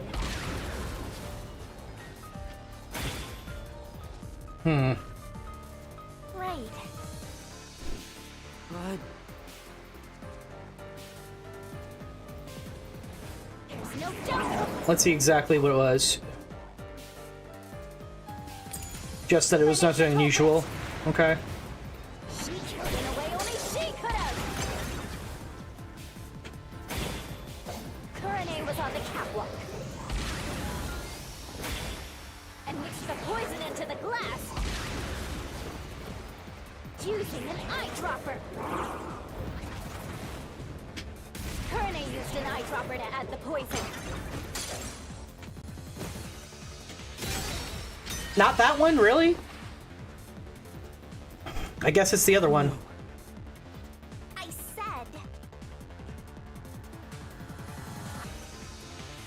There's no doubt Kurane's the culprit. She killed in a way only she could have. Kurane was on the catwalk God darn it. and mixed the poison into the glass. Gosh darn it. I ducked that time. Kurane used an eyedropper to add the poison. Again, not that either, huh? no. I said. Okay, maybe I have to wait until later. There's no doubt Kurane's the culprit. She killed in a way only she could have. Kurane was on the catwalk. I was mixed the ducking! poison into the glass using an eyedropper. Kurane used an eyedropper to add the poison. She did it from the catwalk above. She tripped the poison right in. Okay, so it's that final statement is the one we have to contest. But There's no doubt Kurane's the culprit.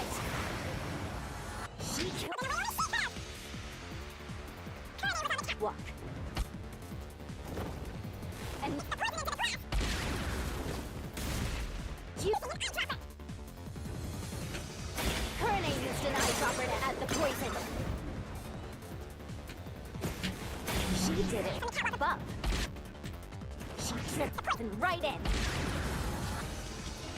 Okay, I don't know why that statement is different from the earlier one and why I can counter it like this, but sure. Kurane wasn't the only person on the catwalk. Another member was working the lights. She claims Kurane didn't do anything suspicious during the performance. Because of that testimony, it's impossible Kurane added the poison from the catwalk. so it's proven that both Yoshiko and Kurane couldn't have added the poison to the glass. So Waruna really is the culprit. She's the one who snuck in the poison. I thought you were better than that, Waruna. I thought you would compete with your performance fair and square. I always knew something was off about her. No, it's not me. It really isn't me. It couldn't have been her. She had to have had the poison on hand the entire time, which means it would have gone Liar. inert.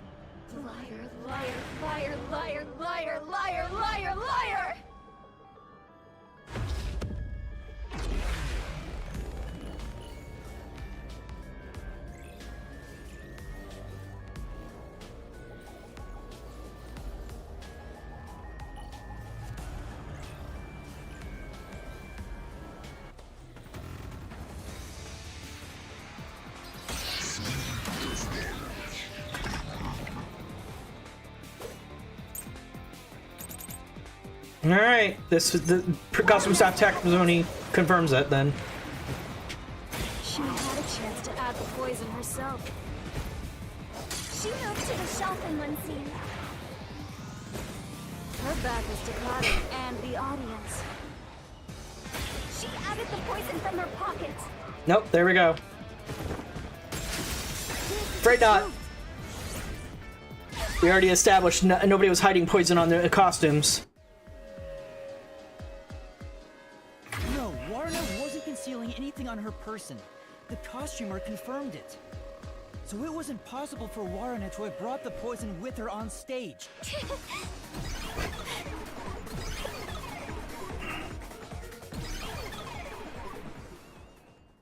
Aw, they're all gone now. Wait, so Warna wasn't the culprit? Does that mean she didn't add the poison to the glass? It's a fact that she didn't bring the poison on stage. So naturally, she couldn't have poisoned the glass. Well, but then, what really happened here? I'm so confused. Let's think about it and keep going. So the poison couldn't have been brought on stage, except during the play itself. What if I use my disguise to get new information out of the three of them? It's no use. I already did that during the investigation. Oh, you did, huh? But your disguise ability is incredible. It's like I was a completely different person. Makeup is one thing, but my voice and stature match too. I use a voice changer to synthesize a new voice. If I've heard it even once, I can easily set it up. I use tape to make your body appear thinner, or add padding for the opposite effect. Height can be adjusted by messing with your joints, up to a certain point. But there are limits, given how it strains the body. The more you explain it, the more it sounds like you could commit a lot of crimes pretty easily. If I'm being honest, I must resist my urges every single day. It's a daily battle to tame the monster inside me. Desuhiko, that sounds more weird than cool.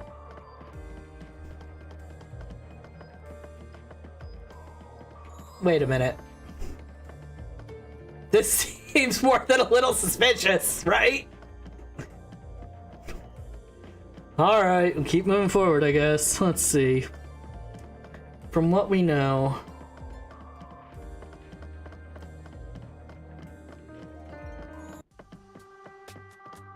Huh? A dead end? Desuhiko! Desuhiko? I'm pissed about this path being blocked, so I tried to just ignore it. It didn't work. Doesn't seem like a question is gonna appear. Looks like it's a completely dead end. I guess we can't reach the truth by answering, how was the poison mixed into the glass? So this whole route was a waste? Well, we did eliminate one of the possibilities. Sometimes the journey is just as important as the destination. The journey. I like the sound of that. I'll use that for lyrics in my next song. Anyway, let's use my convenient magic spell to return to where you select routes. Zoom!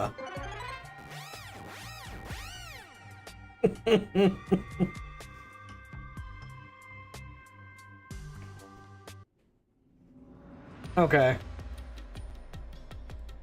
No point in rushing. Let's take it nice and slow. Who wants a break? We already took one of those, Desuhiko. Can't do that. There's a time limit to solving the mystery labyrinth. Time limit? What happens when it runs out? Well, your soul leaves your body and you're trapped wandering the mystery labyrinth forever. In the end, your soul will be absorbed into the mystery labyrinth and you disappear. In other words, you die. Come on! We gotta get out of here! Yeah, I know. Master, which route do you want to take next? How was the poison brought to the theater hall? You sure about that? I feel like all three girls work together in a way. Not necessarily intentionally, maybe? So, Our goal here is to answer the question, how was the poison brought to the theater hall? Like, I don't know how much the left hand knew what the right hand was Where did doing. the poison used in the murder come from? The chemistry lab in the school. It's a highly toxic experimental chemical. Why not just take it from the chem lab and keep it hidden in your clothes or something? The chemicals bottle was huge, so it's difficult to carry around in secret. Then they must have swapped the containers and brought it to the theater. That's gotta be it. Couldn't.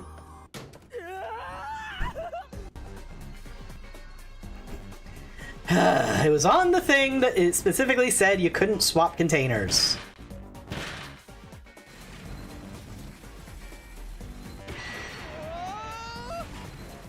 Snap out of it! It's time you showed off the fruits of my mentorship! Come on, concentrate, concentrate!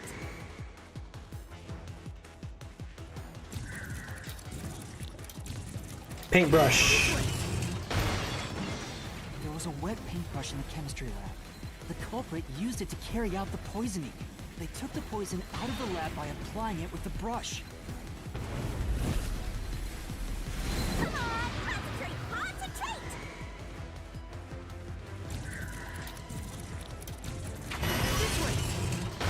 There was a missing glass. The glass could be brought to the theater hall without drawing suspicion. The culprit poisoned the glass and brought it to the theater hall. You can do it, Master!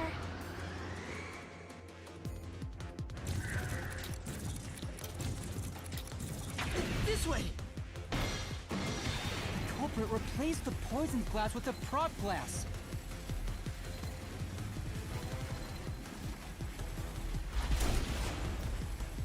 So at least this much we know it had to have been. I know her. I can't remember her name, but I know who it is. I thought I was going to have a heart attack. We're not done yet. It's just getting started. At least we now know how the poison was brought in.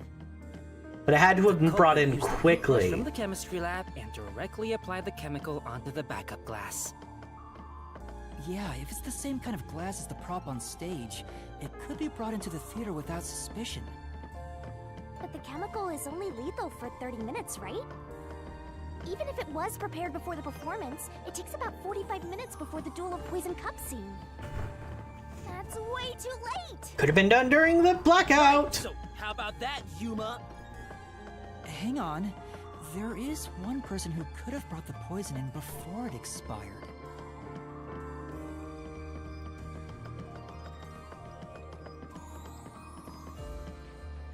Anytime you see a section like this that's supposed to be like the stereotypical school setting, it's always weird to me about like all these hallways and stuff, because my schools were outdoor schools and then the classrooms themselves were the buildings.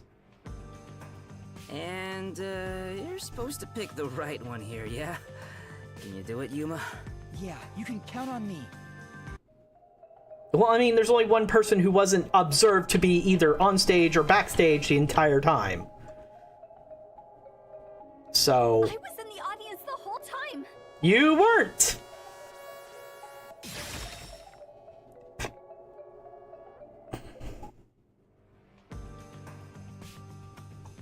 Yoshiko, it was you, wasn't it?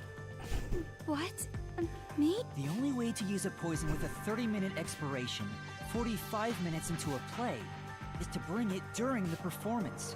But Warna was acting on stage the whole time, and VtuberEN was managing the lights on the catwalk. But Yoshiko, you were working backstage, so you were the only one who could move about freely. In fact, you arrived late to the theater hall after the performance had already begun. You were about 15 minutes late, which is 30 minutes before the Duel of Poisoned Cups. Just enough time for the poison to be lethal. So it was you. You brought the poison and got Cotton to drink it. No, it's not me!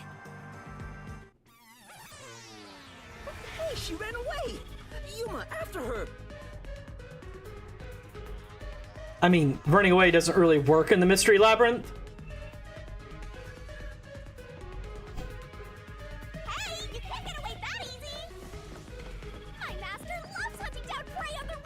I do. Not a dog.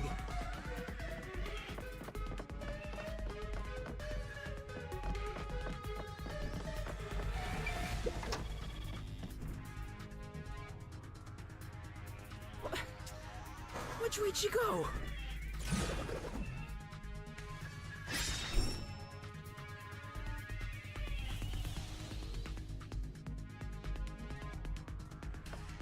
Her special pouch.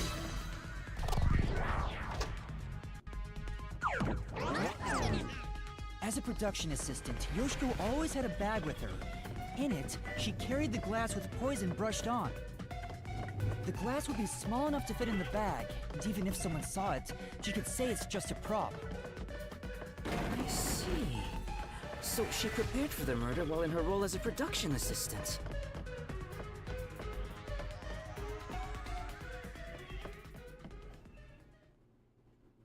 But you know what? It doesn't feel right chasing after a girl like this. Seriously. Isn't chasing skirts the only thing you care about? You did it, didn't you? Not me. I didn't do it. You think crying will save you? Well, you're right. You're so cute. Hey, come here. I hate this man. Knock it off, Yasuhiko! Oh, it's all good. With my kind of charisma, I can make anyone a fan. She might even lead us all the way to our goal. Why do you always get all the attention, Yoshiko? You're such an ass-kissing bimbo. Oi. Jealous when Karen took your spot? Is that why you killed her? Murderer! Hypocrite! What? Hey, that's way too mean. Even if she is the culprit, I'm sure she has a heartbreaking reason why. I didn't do it! I'm not the culprit! All three, huh? Okay.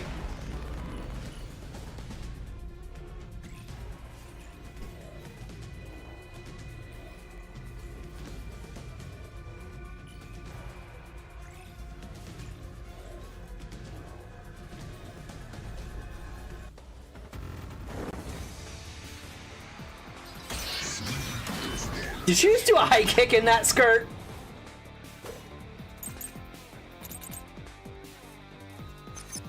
I'll be direct with you. The hypocrite Yoshiko is the culprit! Only you could have brought the poison. Only Yoshiko! No, Nope. no! I'm not the culprit! Yoshiko took the poisoned glass And switched out the glass on the shelf! Secretly in the dark! Wait, secretly in the dark.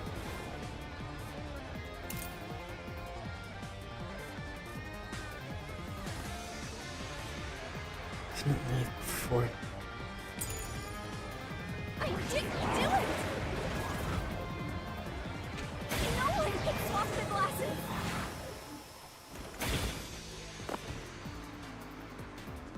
Right. In that case,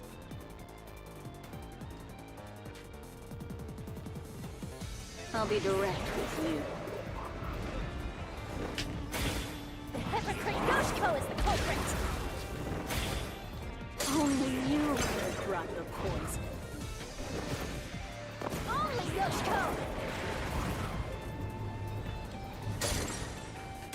No, no, no! I'm not the culprit! Yoshiko took the poisoned glass And switched out the glass on the shelf! Secretly in the dark! yeah. She didn't leave until after it. I think the power, the lights going out is been something I've emphasized too much. I think I'm on the wrong track. She sat at the right edge in the front row for the rest of the show. She would have had to move from the audience onto the stage to reach the shelf and swap glasses. But that's impossible. The lights were only out for 5 seconds. Even if she ran over, someone would have heard her footsteps. So Yoshiko couldn't have been the one who swapped the glasses during the performance.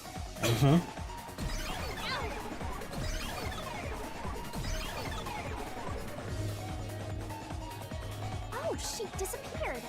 So Yoshiko wasn't the culprit? She did bring the poison from the chem lab into the theater, though, right? The method was already explained. But still, she's not the culprit? If she couldn't have swapped the glasses on the shelf, she can't be the one who committed the crime. Let's keep going for now. There may be more ahead. Yeah, I think the problem we're running into is we're assuming only one person did it, where it's actually a combination of the actions of probably all 3 of the girls.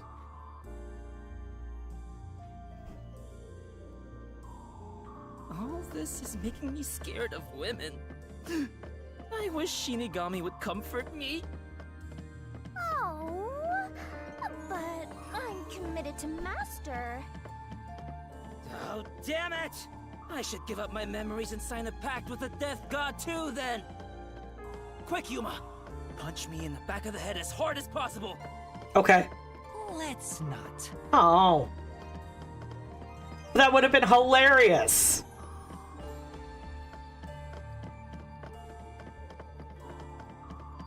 Dead end here too, huh? Damn. No matter what we try, it's always a dead end. Are you sure that's the case? What if there's something that makes the wall collapse? Doesn't seem like it. Nothing can be done here. So this doesn't lead to who it is, even if we solve how was the poison brought to the theater hall? Seems that way. We should turn back for now. With my magic, we'll be there in a snap.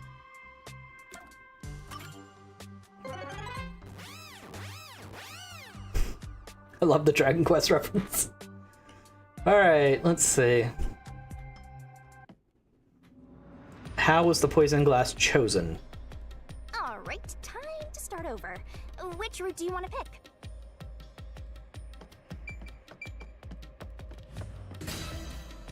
You want to go with how was the poison glass chosen?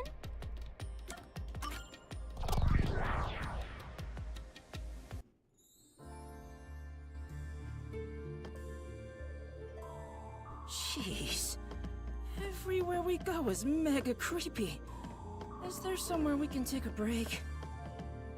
Rest wherever you want. In fact, you can rest for all of eternity. Anyway, how did the culprit get the victim to choose the glass with poison in it? The glasses were mixed around on stage after all. Would you mind telling me the sequence of events that happened when the glasses were shuffled? It's no fair otherwise. No, he's right. Going over it's probably a good idea. But here's exactly what happened. The Duel of Poisoned Cups scene began around 45 minutes into the performance. At the start, the victim, Karen, brought the glasses and bottle from the shelf that's on the set. Karen then took out the poison vial from her pocket and poured it into one of the glasses. But the vial was just a prop. It didn't have any real poison in it. After that, the glasses were shuffled.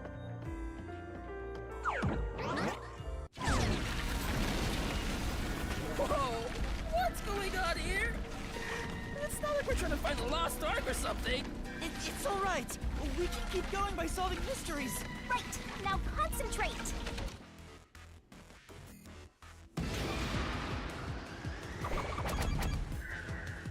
Rarna and Karen. The 2 people on stage who took turns shuffling the glasses were Rarna and Karen.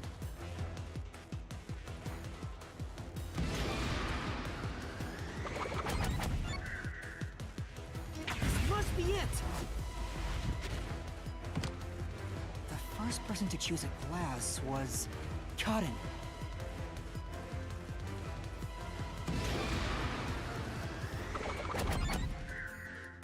This must be it. placed her mouth on a glass, but she didn't die. Which means only the glass Cotton chose contains poison. This way!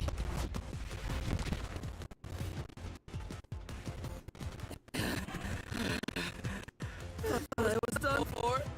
Yeah, quit being lazy and get a move on. Game was kind of glitching for a second there. Not sure if that was meant to happen because of the mystery labyrinth. Hey, are you sure that only the glass Cotton took had poison in it? Isn't it possible both of them were poisoned? Warrena drank from the other glass and didn't die. That has to mean only Cotton's glass had the poison. Then how did the culprit get Cotton to get the glass with the poison? Nom, nom, nom. Well, maybe the culprit wasn't after Cotton specifically. They didn't care who wound up drinking the poison. I'm not sure about that. I think Cotton absolutely was the target.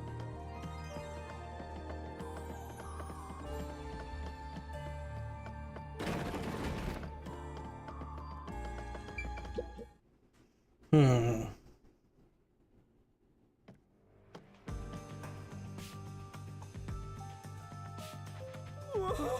Here it comes! Hey! This one's a cutie! She's totally my type. Ah, my heart! I'm in love. Let me tell the truth. The culprit is Warrena. Seriously?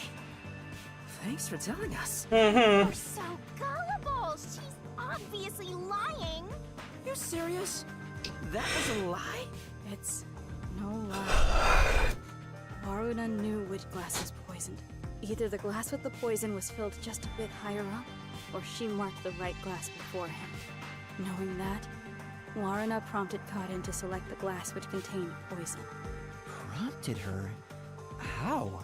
Only the two of them were on stage. She could guide Cotton through the scene. Before or after each line of dialogue, she could have easily Yeah, that checks out. I don't think she's saying anything super questionable.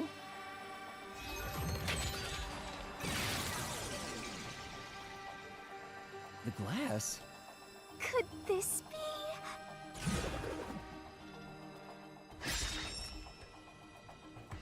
I don't think so. I get it. We have to pick the right one. I'm counting on you, Yuma. Right.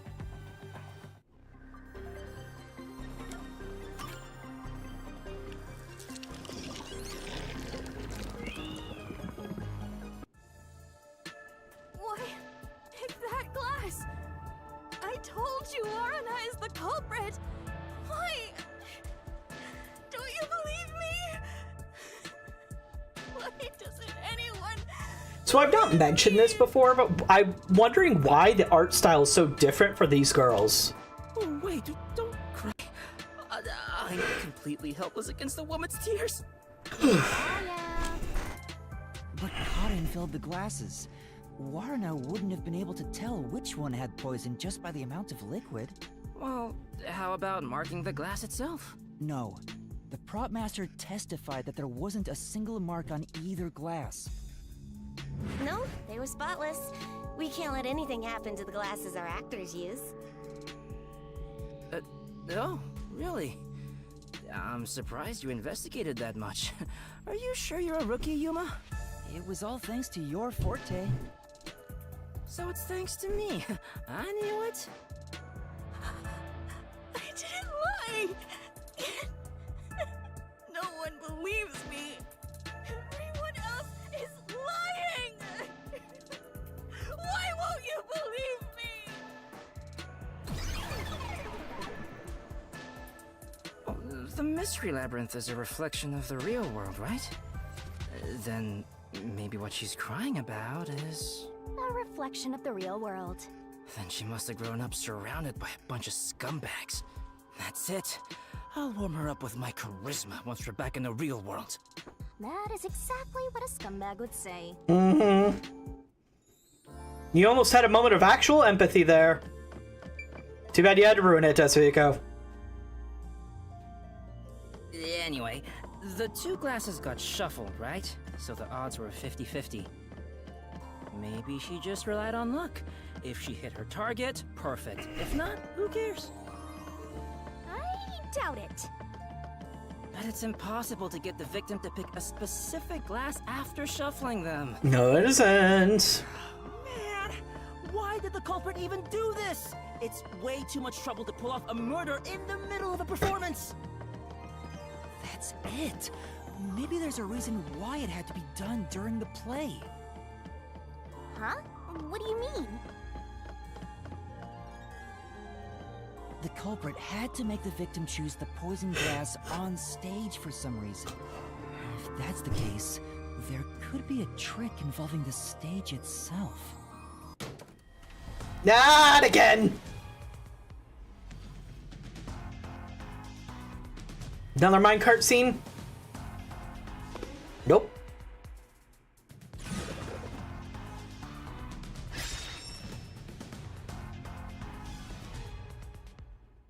The spotlight. So, now we gotta prove how the poison glass was picked. You got this, Yuma? Yeah, I'll do my best. Sorry, yawning a lot. I've been taking midday naps to try and get out of the heat. I mean, the spotlights. No, it was... You mean somebody on stage? No, the two of them on... Well, that means... Fine. I guess I gotta go up higher. Spotlights? No? I don't know what you're making me refer to. No. Well...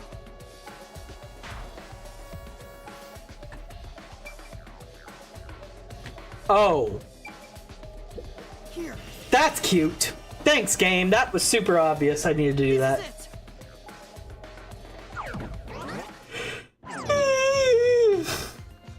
God, I can't stop yawning. Spotlight. The culprit used the spotlight to get caught in to select the poisoned glass. The spotlight? How? The culprit told Cotton to take whichever glass the spotlight hit first. As a matter of fact, Cotton's script had a note written in her own handwriting. It said, "Take the glass the spotlight hits first." No way! The table was directly under the catwalk with the spotlight. So from here, you could see how the shuffling was done. If you know that much, then it's pretty much solved.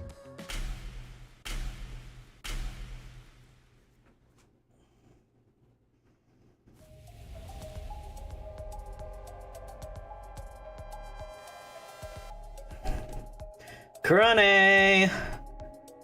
It can't be me. It's not me.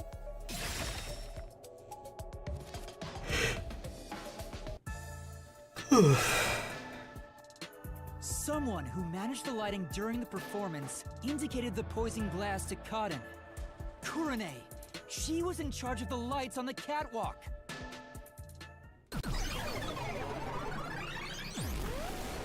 I knew it was you!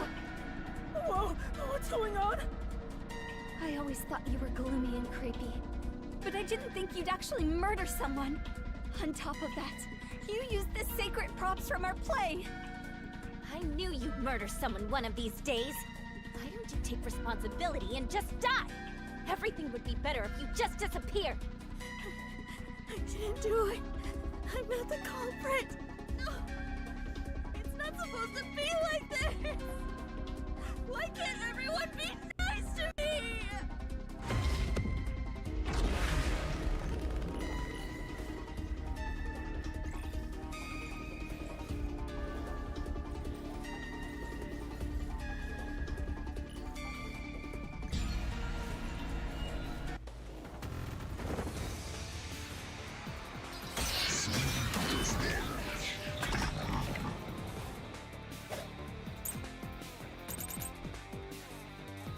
Alright, the testimony was that she didn't leave or do anything strange.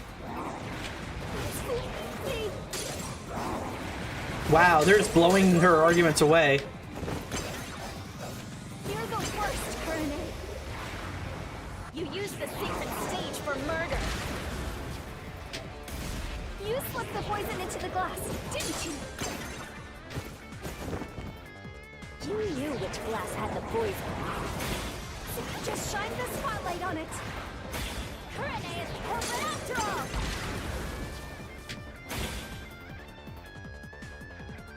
Say, But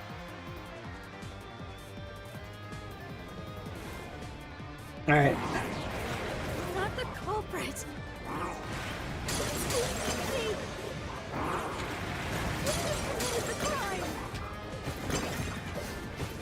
you're the worst, VtuberEN.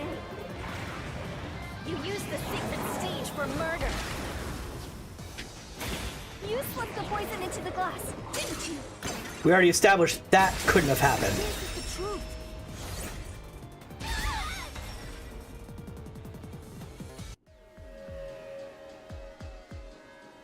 Poison is neutralized after 30 minutes, but the murder occurred 45 minutes into the play.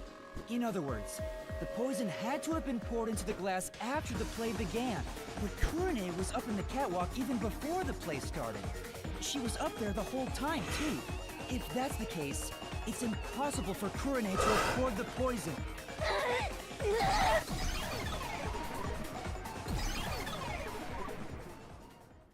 Oh, everyone's gone. wait, what's going on? VtuberEN isn't the culprit?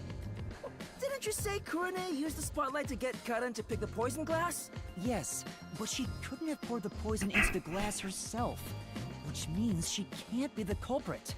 So that means the culprit is... I don't get it at all! I give up! Well, the path keeps going, so let's think about it as we go.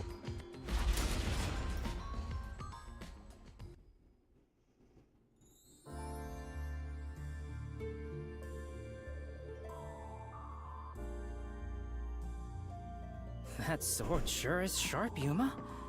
Can you cut through anything with it? The solution blade is effective on anything inside the mystery labyrinth.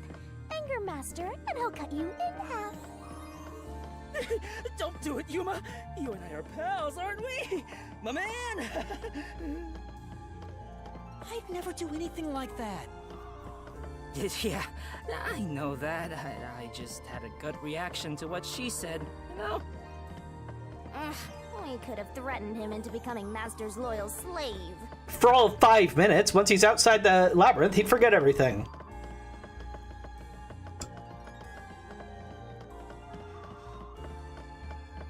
Yeah, another dead end.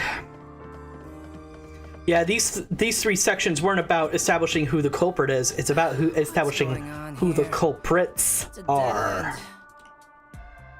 It doesn't seem like there's a hidden question here. This really is a true dead end. A true dead end? It means you can't reach the truth just by answering how was the poison glass chosen. Then it was all a waste of time? Well, they should have at least left us a treasure chest or something. Oh, so you do understand Mystery Labyrinth. It's your fault for picking this route. What? Well, reaching a dead end is expected inside a dungeon. Think of it as stamping out one possibility and move on. Oh, totally. Oh, you are always right, Shinigami. You change your tune awful quick. For now, let's head back to where the roots change. Time for a convenient magical spell. I'll choose Zoom every time. Even though it shouldn't work because we should slam our heads in the ceiling.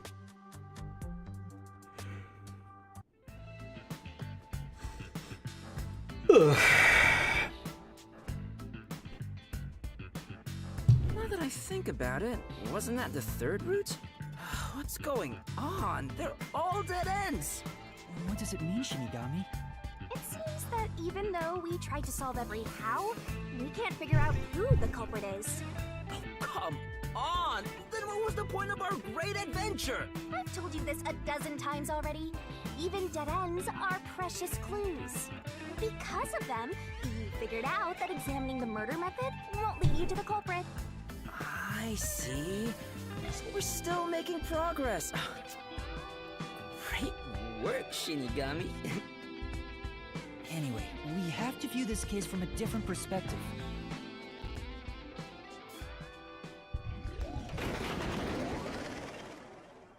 What's that?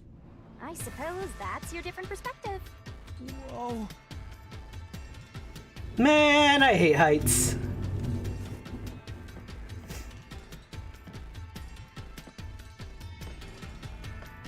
Oh, okay. Haha, that's trippy. I like it. We're really walking on another side. Well, if we keep moving, then...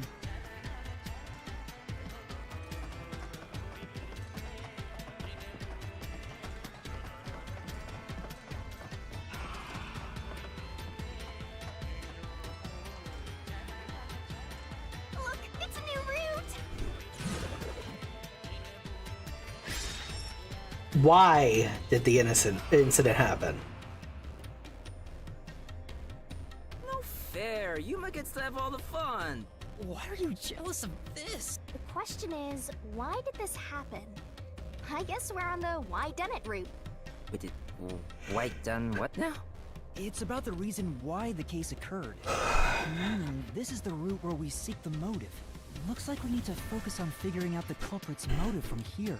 Yeah, I know cases always deal with motive, but wouldn't it have been better to start with this route from the get-go? Well, we only know this route is important because we cleared out the how routes. That's how it goes when it comes to solving mysteries and dungeons. Oh, sorry, I guess that's how it is. You're absolutely right, Shinigami. Let's keep going for now. Sometimes motive is irrelevant because if you have enough evidence, you can prove exactly who did it. But in this case, yeah, I think finding out motive is going to help us figure out better about why there's possibly multiple culprits, or at the very least, why one culprit manipulated the rest, potentially.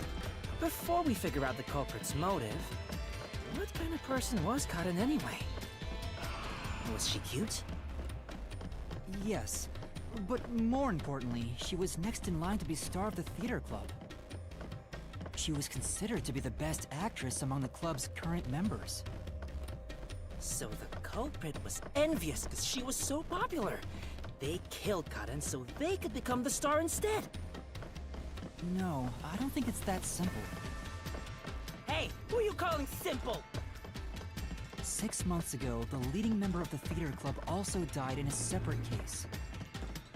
Top actresses dying one after another? Is their club cursed or something? The name of the student who died was Aiko. Her death was ruled a suicide by jumping off the school, but Kurumi doubted that was the case. Kurumi, huh? She's alright. Alright? Anyway, I doubt it's a coincidence for people to die in such quick succession. This case may have been triggered by Aiko's death. So if we find the truth behind Aiko's death, maybe we can figure out the motive in this case. Truth behind Aiko's death.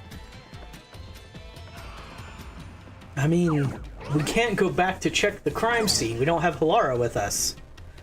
Hey, look! She looks a little bit like, Aiko? What's his name's sister from Danganronpa.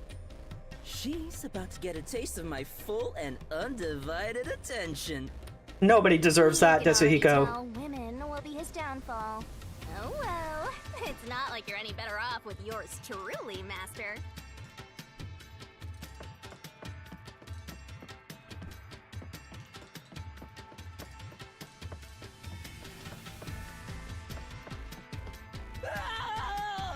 Was that Yasuhiko? What the? Come on, concentrate, concentrate! I'm holding up on the joystick just in case. Yuma, this is bad. The ground's giving way beneath our feet. Yeah, I can tell. Aiko! Hey, let's hurry and catch her. I love the tragic types. Yeah, she definitely looks like Makoto's sister. No! We're trying to figure out the truth behind her death. Good luck, Master!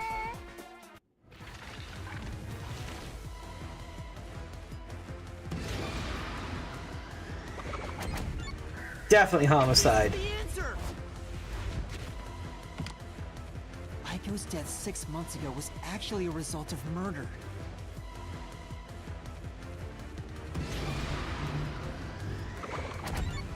Flower bed. This is the answer!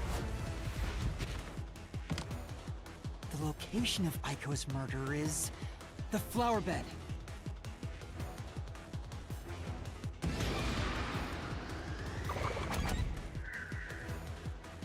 This is the answer! The brick with Aiko's blood on it had a very unnatural splatter pattern. After the culprit hit her with the brick, they returned it to its original position.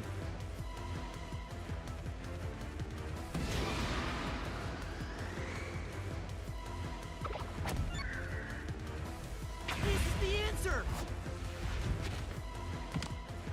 Aiko's death was not a suicide by jumping, and Karen clearly lied in her testimony. All the other girls had really cared about Aiko, maybe even had a crush on her. So they got so they worked together to kill Karen. All right, let's keep following her, Yuma.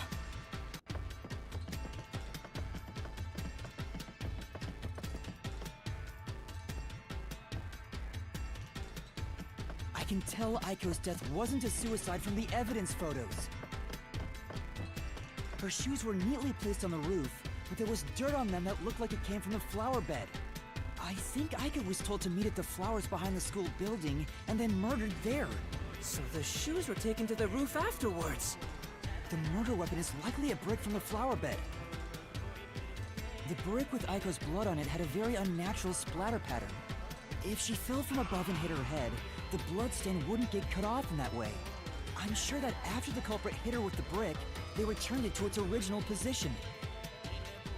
Do you have evidence that Karen did it? If Aiko didn't die from jumping, Karen's testimony makes her highly suspicious. She said she heard something fall and went to inspect it. I get it. Hearing a sound that never happened means she's obviously lying. Karen lied. And the reason why she lied? She made it appear like Aiko jumped. If that's the case, then the one who killed Aiko is Karen.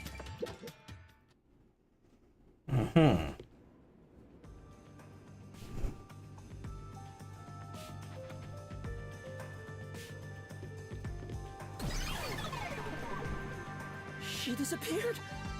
Damn it! I can't even help the girl who needs it most! Help her? She was dead long before you could help her. Anyway, this must be the roof Aiko supposedly jumped from. Hey. Why did Karen kill Aiko?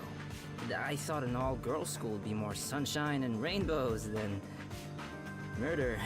If a brick was used as the murder weapon, then it could have been an impulsive crime.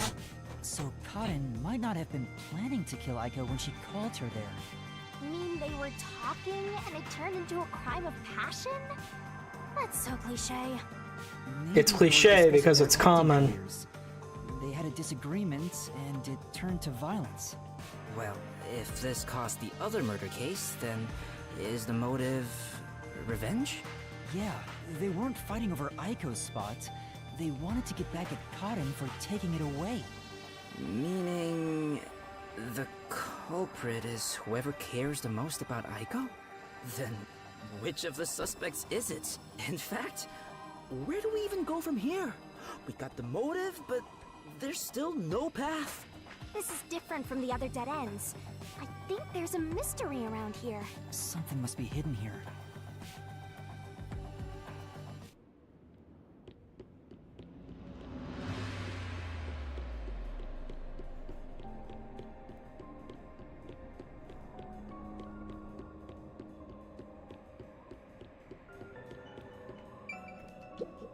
This place. So high up, or even above the clouds. Better be careful not to fall. So you're saying you don't want me to push you, or... There's no or. I definitely don't want you to push me.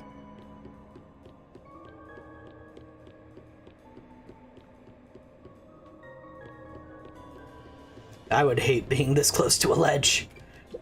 No matter how high that barricade is. Hey, check it out! 3 paths. Is that the how routes we were looking for? We're so high up. When did this happen? Wait, yeah, it does represent exactly how he moved. What's that? It doesn't seem connected to anything else. Which means that could be the Who location. So the true culprit is over there then? But how do we reach it? It's not connected to any other route. What, are you freezing up? Scared of heights or something? Oh, it's not that. About those 3 routes. He's about to make a good observation.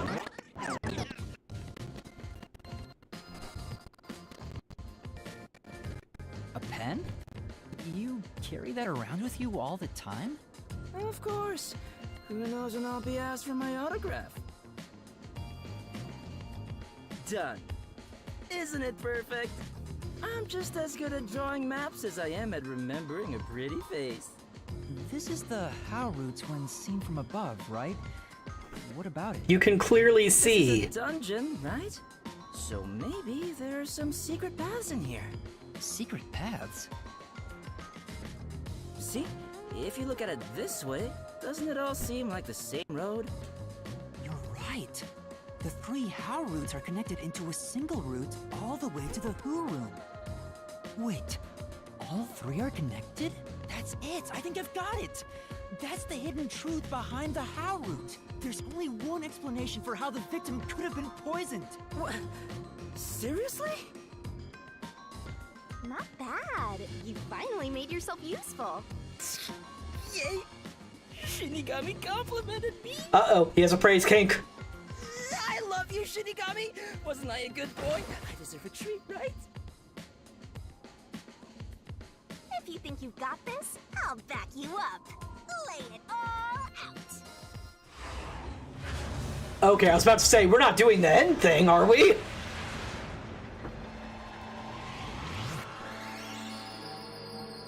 The end thing where we make the comic book or whatnot.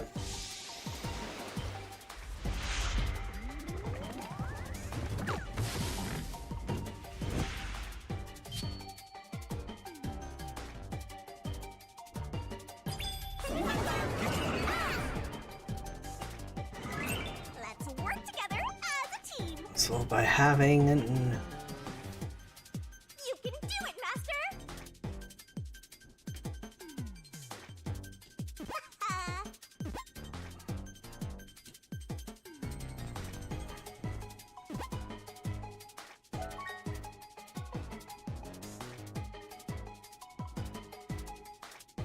Okay, yeah.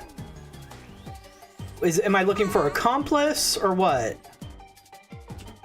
Damn it, yeah, I'm looking for accomplice. That's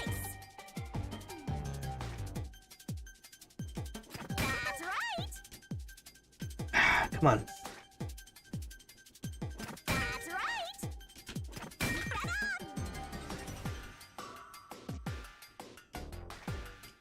Come on! I definitely pressed the button to throw it.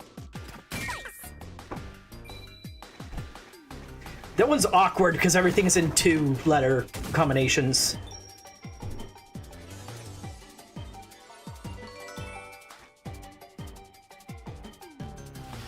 Does this mean when we solve this mystery labyrinth, all 3 girls are gonna die, though? Ugh. That doesn't feel great. Especially since they were just trying to... they were trying to get revenge for their friend. Revenge ain't great! Killing someone for that ain't great. But they did it because they were feeling hopeless. The truth of this case is that Yoshiko, Waruna, and Kurane were all accomplices and committed this crime together. Accomplices? But don't they hate each other's guts? It's the truth. I realized it once you drew this map, Yasuhiko. The 3 how routes that we explored were all dead ends. Each of them were suspects, but they were all ruled out because of certain details of the case. That makes sense. If we look at them separately, we get dead ends. But by connecting all 3 routes like this, and looking at it as a single criminal act, it clearly becomes one path forward. They were accomplices that committed a single crime. This murder would have been impossible to commit alone. We figured that out during the house. But if the three of them worked together, they could make it possible. Huh? What's this? I guess we're supposed to break the wall? Sounds like fun! I'm in! It's all thanks to my help, don't you think? And don't you forget it. You're the one who's going to forget it. Anyway, let's check it out. We have to make sure we're on the right track. Zoom! This time it actually could work.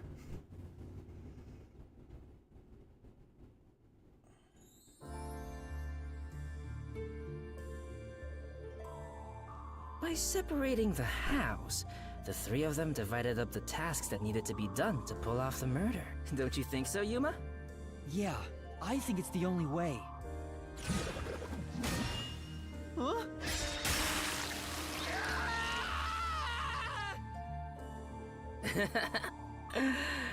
You sure sound confident. And now, there's a new problem to solve. We have to expose the secret behind their complicity. How exactly they cooperated together, and the timeline of the crime. Got it. The timeline, huh? Then the first thing to discuss is...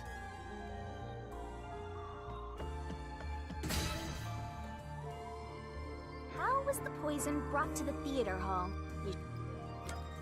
Yep, that is the first thing that had to have happened. Let's start with the poison being brought to the theater hall. Their conspiring began with how was the poison brought to the theater hall. It's a route we already explored to the very end, so let's blast through it! Hey, wait! Zoom, zoom, zoom.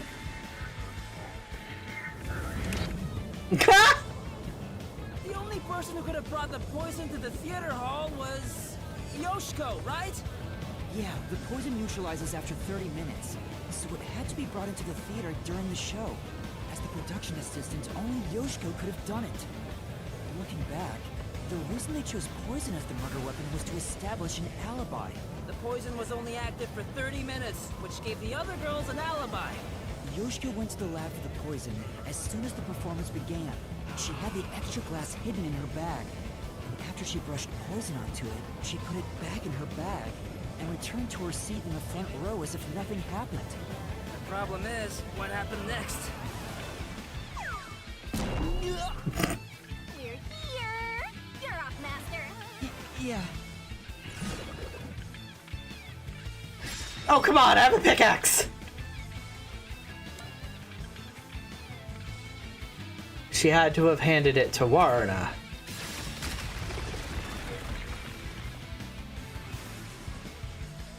Isn't this the how was the poison mixed into the glass root? Wow! It really connected! Alright, let's keep going and reach the truth! Whoa!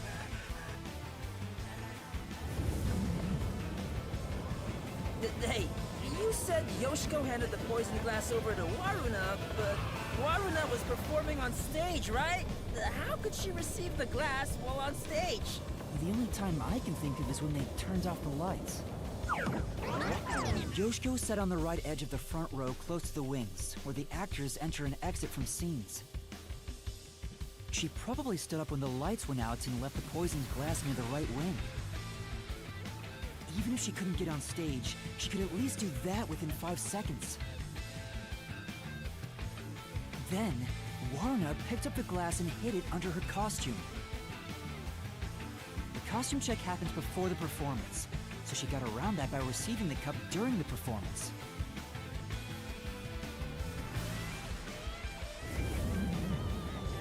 I see. So they passed the baton during the 5 seconds the lights were out. The two of them must have rehearsed it as much as the rest of the play. But what happened after that? Suppose Waruna did get the poison glass. How did she swap it with the real glass while the play was still ongoing? A few moments after the blackout, there's a scene where Waruna approaches the shelf. It only lasts 2 or 3 seconds. But Waruna's hands on the shelf are completely hidden from the audience. At that moment, Waruna could have switched out the original glass with the poisoned one. So they used to play itself for their seemingly impossible crime. Talk about guts. This is something only thespians could pull off. Shinigami? Isn't there a safer way down? Yep. Master, hurry up and break this one down too! Right.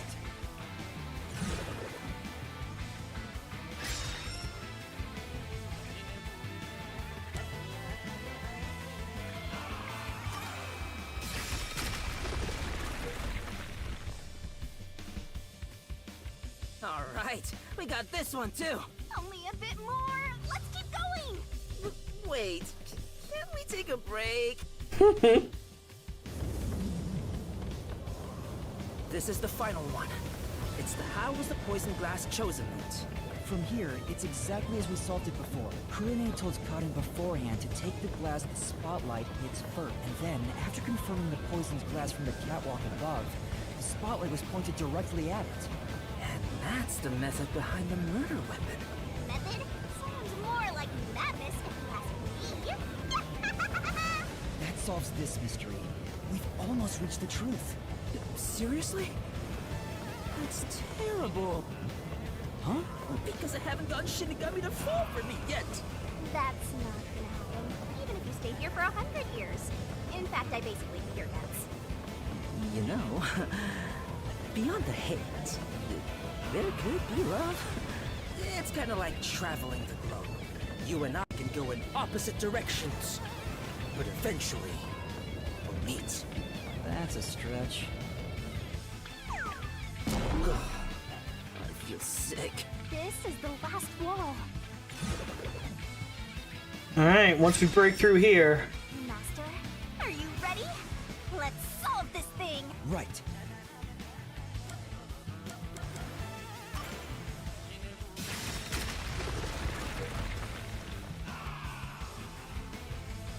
Yes, it fell. And behind that door is the Who Room. We finally made it. It's time to end this, Master.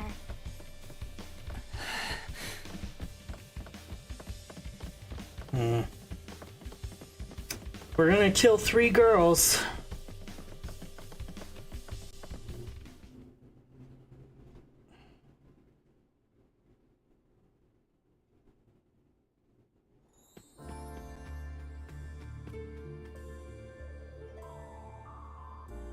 Looks like all the culprits are here. But there. Why do they look so sad? Because they're next to a tombstone of their friend. Final bosses of the Mystery Labyrinth? Then start acting like it. Might as well guard the truth till the end at this point.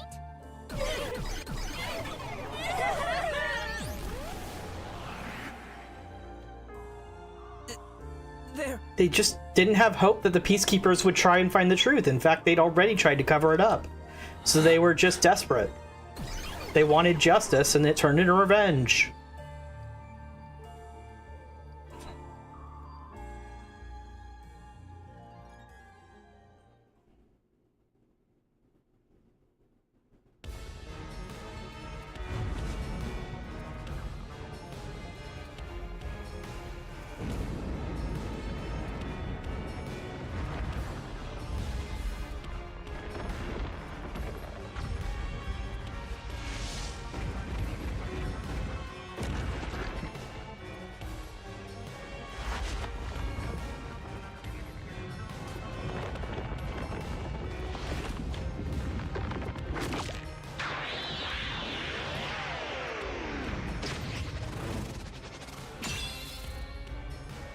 Alright.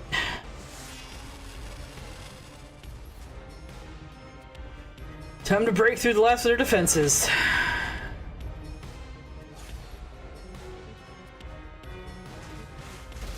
Let's do this, Master!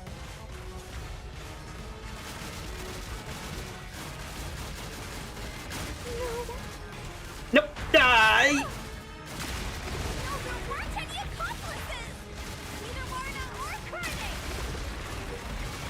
Stop! There's no reason for us to team up!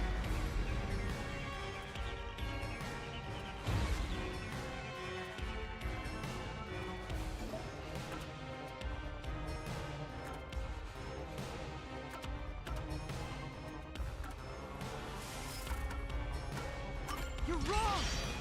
Huh? Come on! You did it, Master! Yeah. He's not happy about this. Let's do it, Master!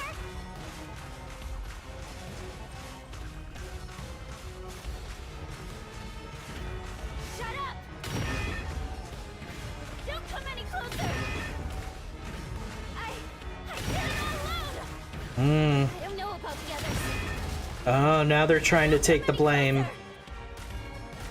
There's nothing connecting us.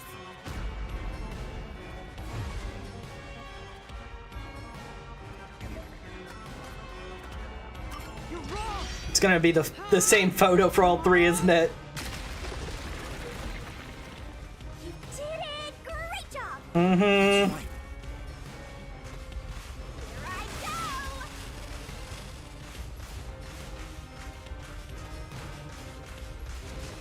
Shut up! And this one's gonna be all jumps. Wait!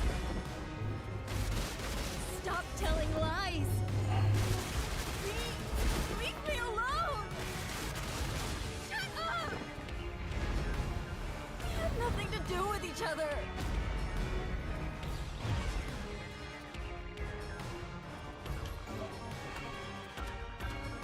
You're wrong! Huh? Come on! What's going on here? I thought they hated each other. They didn't. No, that probably isn't true. Uh-huh? What do you... If you put together the 3 photos they each have, What? So they're all in the same picture? that's the truth.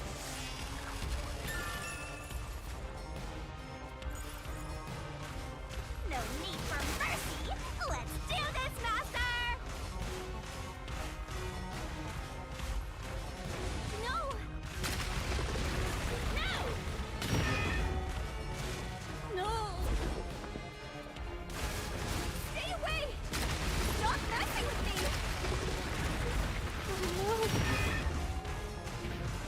Stop! Stop! Stop! Stop it!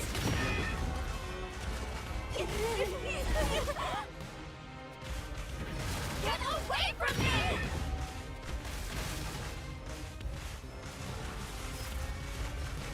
This feels like the truth, but it doesn't feel like justice. Go away! They shouldn't have been put in a situation this desperate to begin with. No bond between us!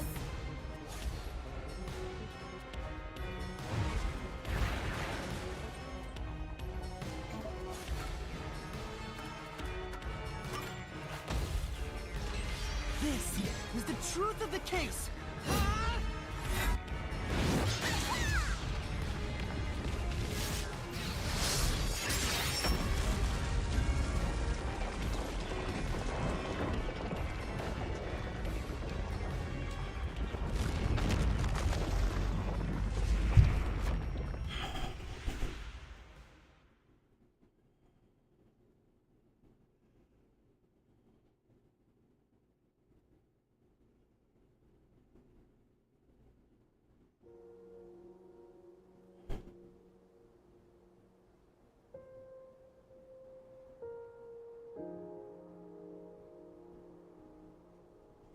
This is just a guess, but you 3 weren't actually on bad terms with each other, were you? In fact, it was all an act to get revenge for Aiko. You all cherished the same picture with her. It was originally a single photo of you all together, with Aiko in the middle. You were all close friends. And when you connect the pictures together... everyone is there, smiling. So, why? Come on, we've got work to do before you get all sappy. Let's go. One more push and we'll be done with this labyrinth.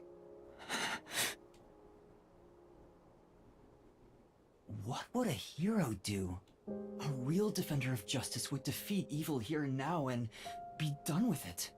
But I'm no hero. All I want is the truth. A hero would work to identify what the actual evil. So why go any further? Will solving this mystery really make anyone happy? Master, do you sympathize with them?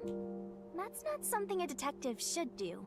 Your job is to solve mysteries, isn't it? If so, you have to expose the truth. You have to prove it in a way anyone can understand and anyone can see. Detectives aren't defenders of justice, they're defenders of truth. Defenders of truth. A detective must never overlook a mystery. Any and all truths must be exposed. A detective must always prioritize solving a case. Emotions must be discarded to reach a perfect solution through a perfect deduction.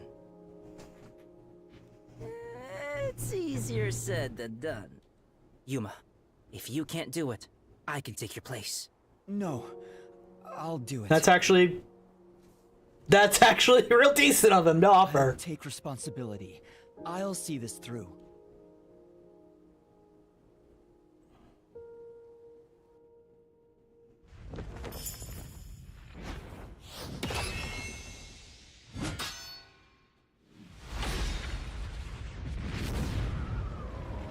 Alright. Time for the comic. Let's put it all together.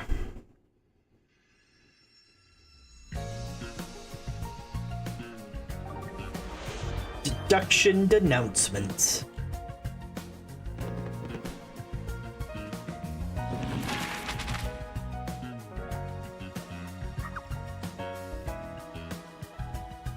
Oh. What weapon did Karana use? Oh no, oops, I forgot I'm supposed to choose beforehand. I hate this system, it's so awkward.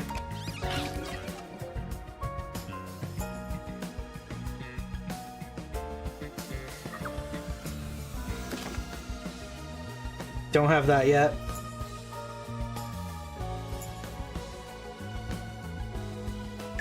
Yeah.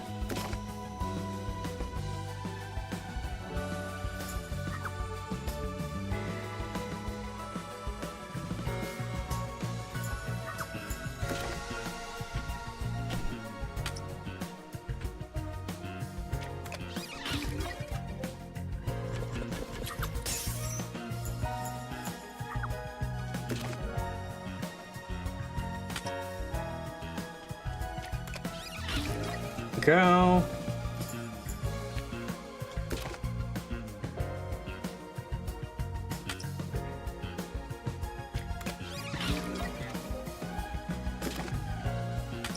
Nope.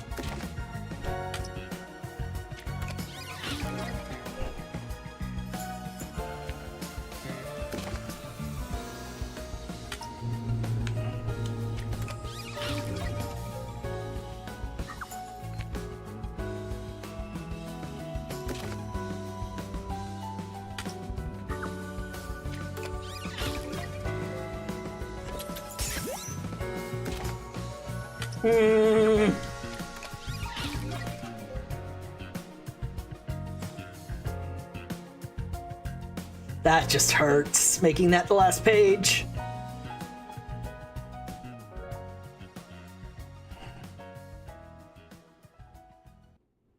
Step right up! Step right up!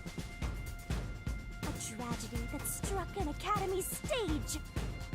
The death of a high school girl casting a shadow over 4 bickering theater club members. Truth bombs are about to be dropped! Time for the deduction denouement! Denouement. I keep forgetting it's not denouncement! This case began with Aiko's death 6 months ago. Aiko was thought to have committed suicide by jumping off the roof. In truth, Cotton murdered her. The shoes left on the roof had dirt on them from the flower bed at the crime scene. The bloodstains on the bricks were also unnatural, and it was obvious that an amateur had faked it. If it wasn't a suicide, it would contradict Cotton's testimony. However, she didn't originally intend to kill Aiko. It was a crime of passion. So they got into an argument. Cotton saw red, then boom? Women are so scary. Yoshiko, Waruna, and Kurane probably realized the truth behind what happened. Hey, Musketeer, we are just at the denouement, as they pronounce it, for Chapter 2 case. The three teamed up to avenge Aiko. They used the dress rehearsal to commit this crime. Regardless of the reason, getting together to plan a murder is pretty crazy. Yoshiko in the audience was to bring the poisoned glass into the theater hall. Once unsealed, the poison is harmless after 30 minutes. So, she went to the lab 15 minutes after the play began. The poison container is too big to transport unnoticed, so she applied it to the glass in her bag with a paintbrush. Thus, the poisoned glass was created! She brought it back to the theater hall, then went on standby at the right end of the front row. Waruna, who was acting on stage, was to switch out the poisoned glass. During the 5-second blackout 30 minutes into the play, Yoshiko placed the poisoned glass in the wings. While Waruna on stage retrieved it and hid it under her costume. Then, in the scene where she approaches the shelf, she exchanged the glass there with the poison one. Switching in the murder weapon on stage while everyone is watching? What a pervy exhibitionist! That's an interpretation of the actions, I suppose? And Kurane, on the lights, would guide Karin to take the poisoned glass. Then came the duel of poison cups! The two glasses on the shelf had juice poured into them. Karin and Waruna shuffled them in a way the audience couldn't see. But Kurane, who was on the catwalk directly above the stage, saw exactly which glass held the poison. She confirmed the location of the poisoned glass and shone the spotlight on it first. Karin drank from that glass 45 minutes after the start of the play. Winner, winner! Poisoning complete! That was so long! Good job! Kurane told Karin of a change in stage direction, but the victim was to take the glass the spotlight hits first. Karin followed this instruction to take the poisoned one.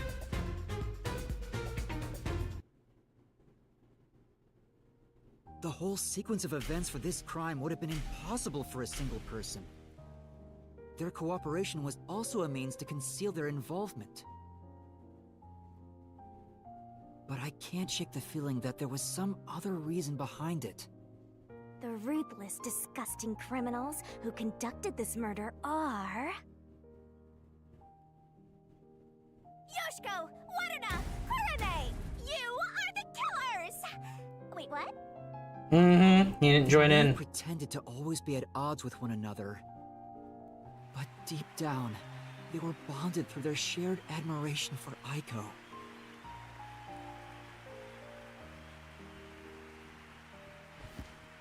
Mm-hmm.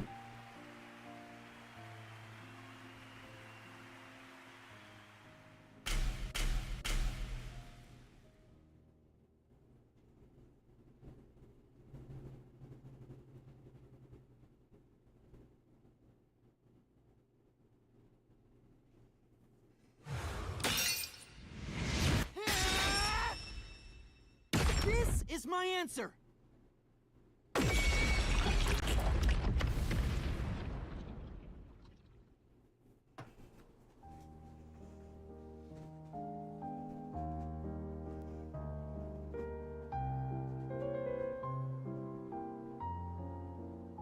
Was there really no other way?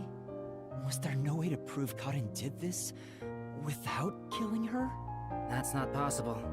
Not in Kanai Ward. The Peacekeepers bend the truth whichever way they want to. The three girls couldn't get justice from them, which led to this crime. But it doesn't make it right! How long did you put on an act for this? Aiko was our sunlight. Wherever she went, we were meant to be there with her. She was everything to us. We were together ever since we were young. Her dream was our dream. We were nothing special. But she called us her rivals. Those words encouraged us to carry on. But now she's gone. Everything's hopeless now. The three of us investigated Aiko's death. I used my parents' connections to view top secret case files. But no matter what we did, the Peacekeepers refused to reopen the case. Damn, they even tried to do it the right way. Because Karen's father is a big shot at Amaterasu Corporation.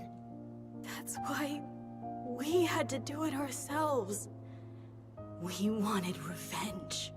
Revenge became everything for us. And to get it, we pretended to fight amongst ourselves. We are actors, after all. But we don't have to anymore, right? We don't have to keep this up. For about 5 seconds when Shinigami takes your souls. We put on quite a show. Didn't we, Aiko?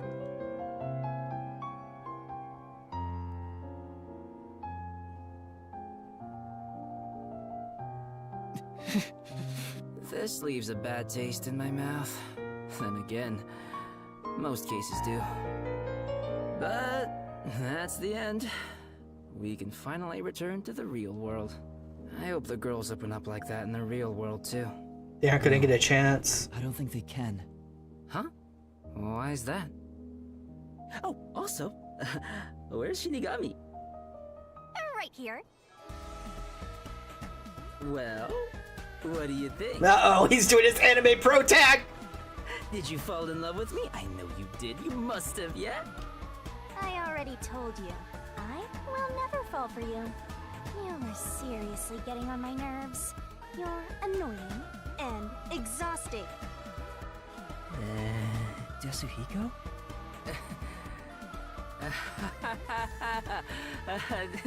Did you think I was serious? I was just testing the bond between you two. Our bond? It's more like a curse. At least to me. Right. I was just testing. I wasn't serious at all. Your fragile ego is the least of our worries right now, Yasuhiko. Okay. I did it. All right. Just calm down. Anyway, let's do it. Time to exterminate the souls of the true culprits and destroy the mystery labyrinth. Wait, Shinigami, do we really have to do this? I mean, They're murderers. The reason why doesn't matter. I make my living reaping the souls of criminals. Because I'm Shinigami.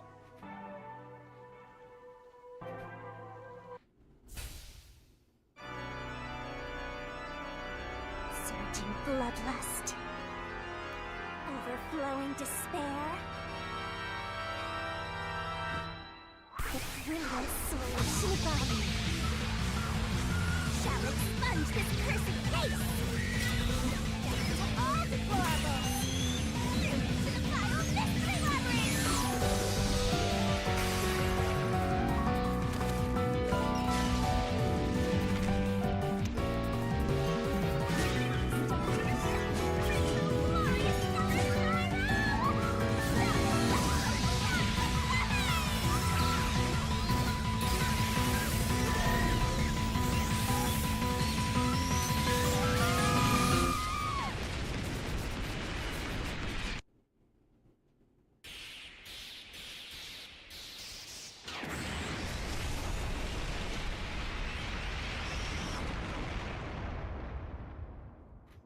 And there they go.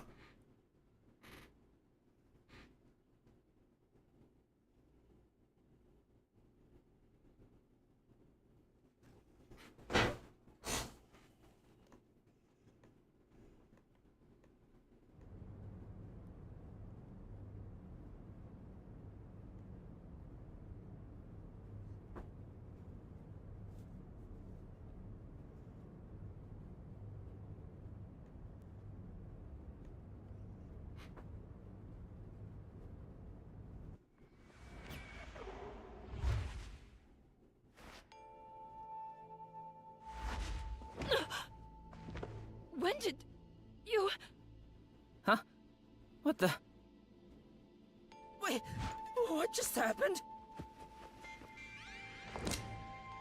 Hold on. Go ahead, Soul. Calm down. Mm-hmm. What? What's going on?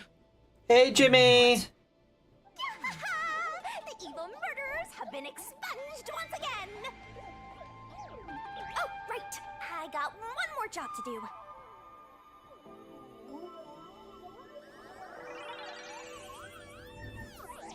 Oh, right. She's gonna do the possession thing and make them confess. Excuse me, everyone. The culprits behind this incident were Waruna, Karne, and myself. All three of us conspired to poison Cotton. The way we got her to ingest the poison was...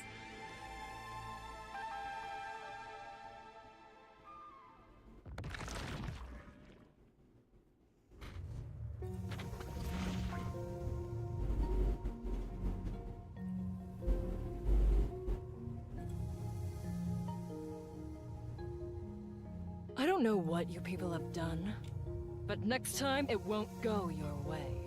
Remember that. Tell the director I said hi! She was staring at me the whole time. She's gotta be in love with me. Yes, you should pursue her. I guess she can keep the peace of my love as well. Hey, what's got you so down? All three of them just died out of nowhere. Nobody's to blame for that. There's no reason for either of us to feel guilty. Oh. Seems like all the memories from the Mystery Labyrinth are completely gone. Master, we're in the clear. All three of their deaths won't be your fault now. That's not what I'm worried about. Yuma! Hey, Kurumi. Kurumi?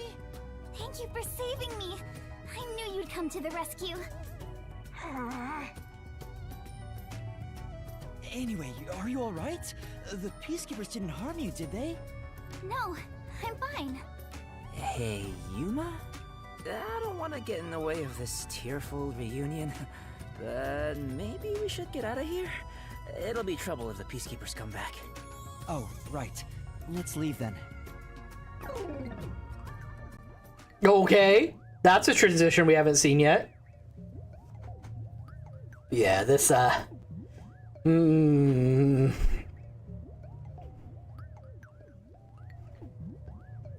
Both of these cases have been a direct result of the Peacekeepers being corrupt bastards. I wonder if the game's trying to say anything about a peacekeeping force being corrupt, causing more harm than good. Just saying. I'll go on ahead to the agency and put in a good word for you. I don't really get how it all ended, but I have a hunch. Yuma, you did all the work, right? Huh? Guess he's got good intuition. Looks like I won't be calling you Rookie from here on out. Wow. Let's keep working together, my man. Mind your manners as you walk your girl home.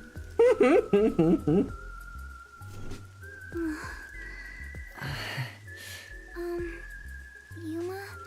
Huh? What is... This tension. Don't tell me. Is this where they make babies? Wow! I mean, if they hold hands, then possibly Shinigami. Did something happen? You seem down. Oh, well... As a direct result of my actions, 3 young girls died. Although the case was solved, 3 lives were lost. Right. I didn't expect Yoshiko and the others too. Could it be that their deaths are related to your forte? What? Wow, we've got another sharp one.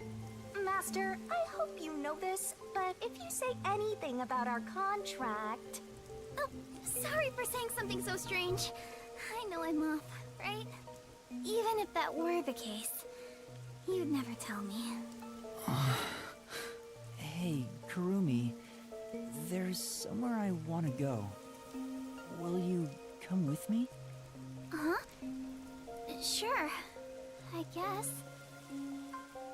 It's funny, if we've gotten any of those details about the previous death even a day sooner, could have saved them all. Except Karen.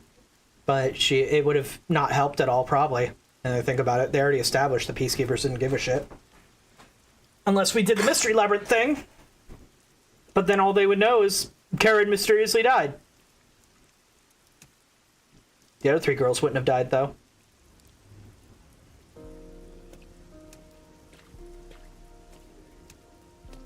Wow! What a nice view! It's like a secret hideout. I didn't know that Kamasaki had a place like this. Please, help me save this city. Save this city, huh? I managed to save Kurumi by solving the case, but I killed those 3 girls. I'm responsible for their demise. If I had let the Peacekeepers deal with it, at least their deaths could have been prevented. What exactly did I even solve? It's not a true solution if we can't save everyone. Ooh. What I gained in exchange for my memories isn't some convenient mystery-solving tool. It's literally the power of a death god. What are you musing about? You can't reclaim the past, and you're not gonna get your memories back either. In the end, you just have to accept it. Accept it? Instead of believing in some vague thing like justice, just believe in the truth. They say there's only one truth, and there's only one type of person who can find their way to that truth. Detectives. Even if I have to sacrifice others to find it, I should let so many people die for the truth? Master, you keep going to extremes. It's part of why you're a greenhorn. Seems like you still have much to learn under my guidance. What is the truth? Why did I become a detective to seek it? Yuma? Huh? Oh, yes? I know I already said this, but thank you so much. You are exactly the kind of person I thought you were. What do you mean by that? You're my hero. I'm no hero. I was just trying to expose the truth. But thanks to you, I was saved. If you weren't around, I wouldn't be here today. That's why a detective who exposes the truth is a hero in my book. If there were more detectives like you in the city, maybe Aiko's death would have been solved earlier. I'm sure things would have been different. Kanai Ward hasn't seen a hero like you in forever. That's why it's always been so dark here. Like, she has a point. I already made this observation. Like, all these cases, yeah, it's desperate or hopeless people that are the ones committing these crimes, or people who think they're helping the desperate and hopeless. They wouldn't be desperate and hopeless in the first place, or at least they would be far less desperate and hopeless people if the Peacekeepers weren't around, or they didn't have a corporation ruling their city. So please continue to be our hero. A hero? Maybe before I lost my memories, I was trying to become someone's hero. This time, there was a steep price to be paid for exposing the truth. But even so, the truth must always be revealed. I want to believe I can save someone. I want to continue being the hero she says I am. Still, I don't want to use Shinigami's powers again. Don't act like you don't like it, Master. That is also another very important perspective on this. If he didn't have to use her powers to solve the case, then the people it would be less dire consequences than just dying. Of course, they would have to submit to the Peacekeepers once again. So not a great solution. Well, I'm just glad you seem more motivated now. Oh, yeah. We made a promise, didn't we? I said I'd tell you about Kanai Ward's ultimate secret after the case was solved. Completely slipped my mind. Oh, right. Hey, you seem like you weren't expecting much. But that's where you're wrong. Just between you and me, And the floating ghost beside me. I am Kanai Ward's only informant. Informant? Are you serious? A high school girl informant? I'm still a beginner, though.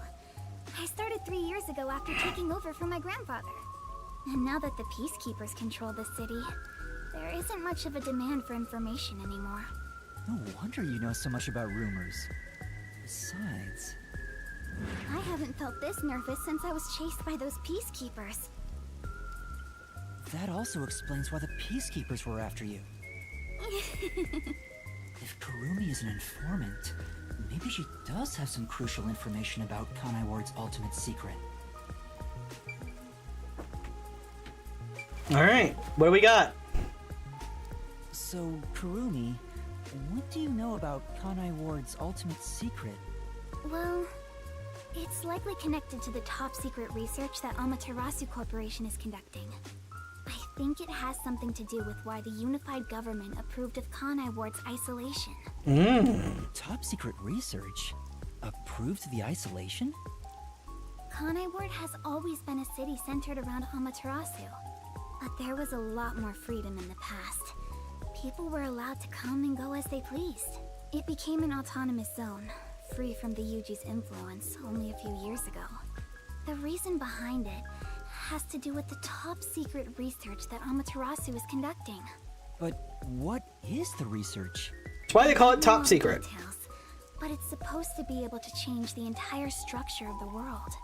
All nations and enterprises worldwide want it. This research is what turned Amaterasu into a major global corporation. And that research is being done in Kanai Ward? I think so. It would explain why Kanai Ward's been isolated. It's so their research doesn't leak out. Research that can change the world? If that's true, it's some serious stuff.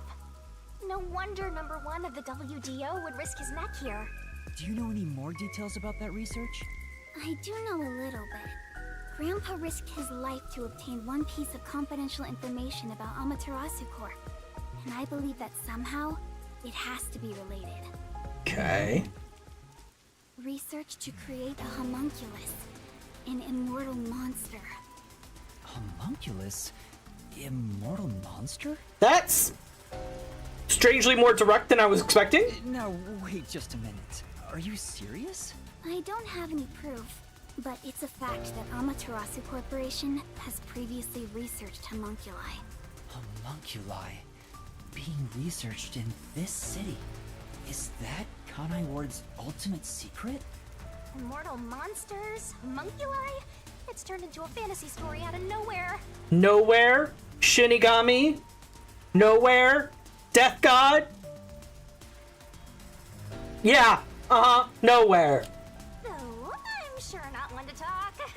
Okay, okay, I'm glad she's being, I'm glad she's, you're reflecting on that. That's all I know. Well, is my information useful to you? Although, most of it was left behind by my grandpa.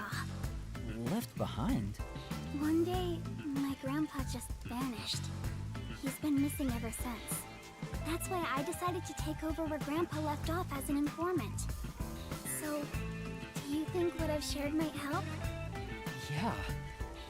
This is huge, considering how I had nothing until now. Mm-hmm. Really?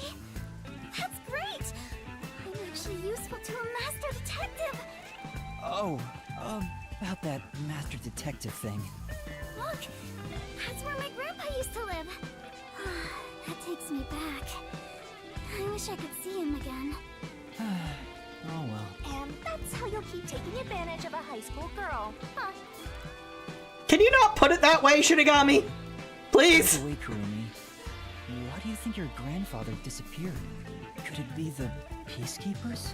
No, I don't think the Peacekeepers have anything to do with it. Really? Grandpa vanished before Kanai Ward became isolated. Hmm. He was just suddenly gone. But I do believe I'll see him again someday. I wonder if it's Master, one. Forget about some geezer you don't even know. What about this homunculus stuff? The homunculus research.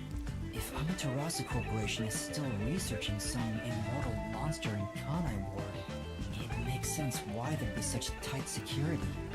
They fear the secret leaking to the outside world. Maybe it even has something to do with the great global mystery that number 1 mentioned. Speaking of which, what could the great global mystery be anyway? There's too much stuff we don't know, but you're one step ahead of the other detectives now, yeah? Guess that flat-chested Uggo is kinda useful. Maybe I should stop calling her Uggo now. I'll just call her Flat. Still gonna hold on to that, huh? I guess this is technically an improvement. Besides, next to Shinigami, everyone's flat as a board. Keep this info to yourself, right? It'll help you get ahead of the other master detectives. That's a terrible idea. I'll report this to everyone. This isn't something I can deal with alone. Ugh, how lame. Couldn't you strike a pose and shout something like, "I'm coming for you, Amaterasu"? That's not my role. All I can do is investigate Kanai Ward's ultimate secret just a little bit further. The rest should be left to the real master detectives to handle. This is my fault as your mentor for babying you so much. I guess you're gonna have to take a much firmer hand with me, Shinigami. You've become the kind of detective who only relies on others without trying to solve problems yourself. What's with relying on others?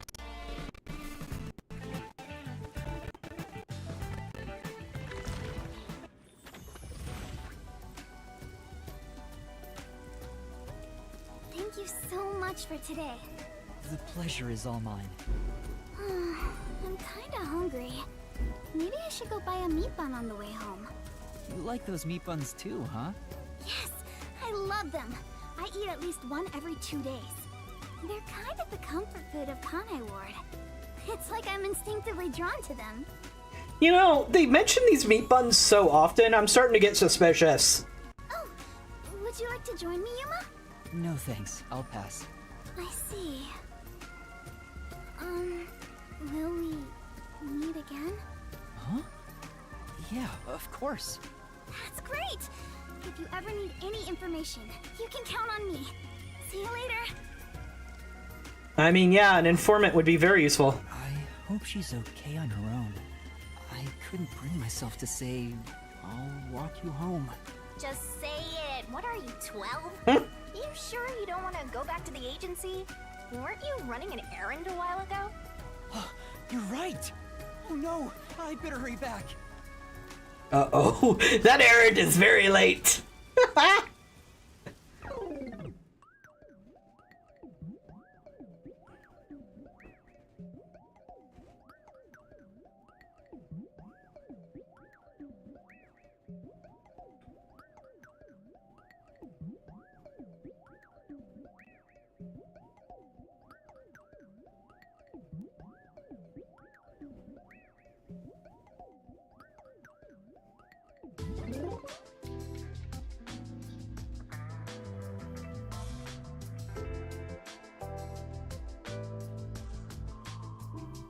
Homunculus research. I still can't believe it's true. Does it ring a bell, Chief? Unfortunately, I've never even heard of it. You sure it's not just some rumor? The way Kurumi explained it leads me to think it's true. Regardless, there's too little information. We lack anything definite at the moment. That's true. Still, it's better than having nothing at all. Well done, Yuma. Thank you. You're like a dog wagging its tail whenever you get complimented. Especially from Halara. I'm getting back, but I never imagined you'd get yourself into another mess. What the hell is going on? I'm so angry, I'm talking with the last! What the fuck? I'm really sorry. And your tail gets tucked between your legs whenever you get yelled at. Setting aside how I nearly died of hunger and that Yuma needs to be put on a leash. Uh-oh, extending the metaphor. It's another fight with the Peacekeepers. That's the biggest problem here. It was with the vice director this time, too. We weren't picking a fight. Besides, we got to expose the truth in the end. That look on Martina's face was awesome. Right, Yuma?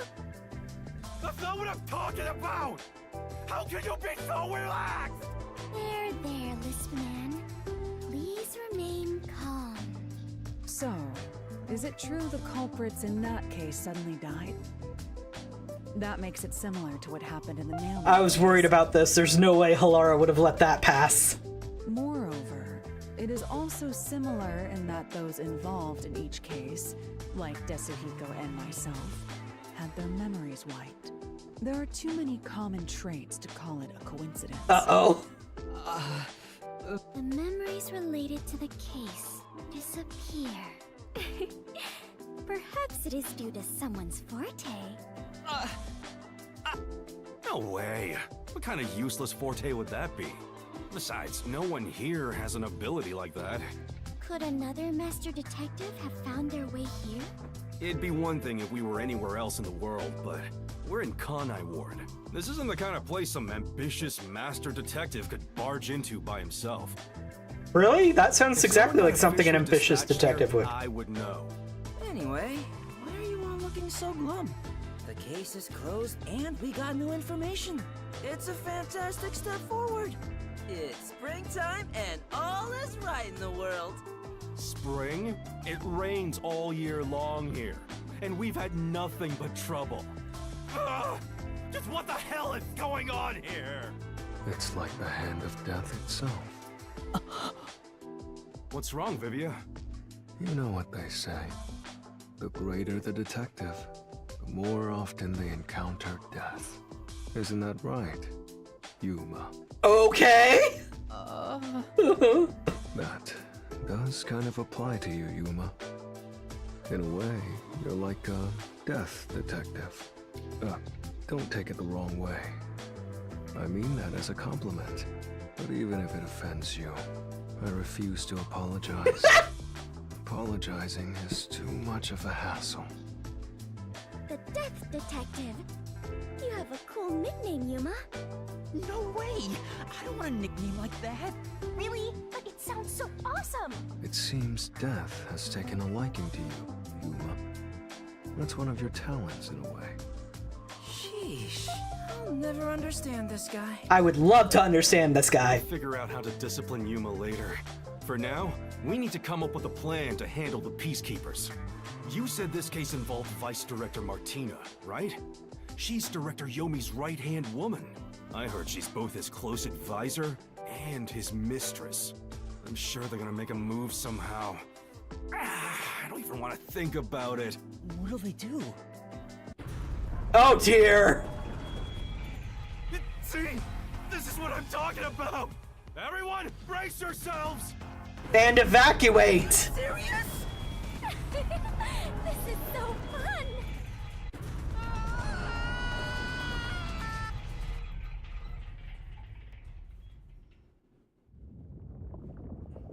The agency is sinking. Where is everyone? Somebody help. Hey, Master! Snap out of it! Come on! That's a hell of an end to a chapter.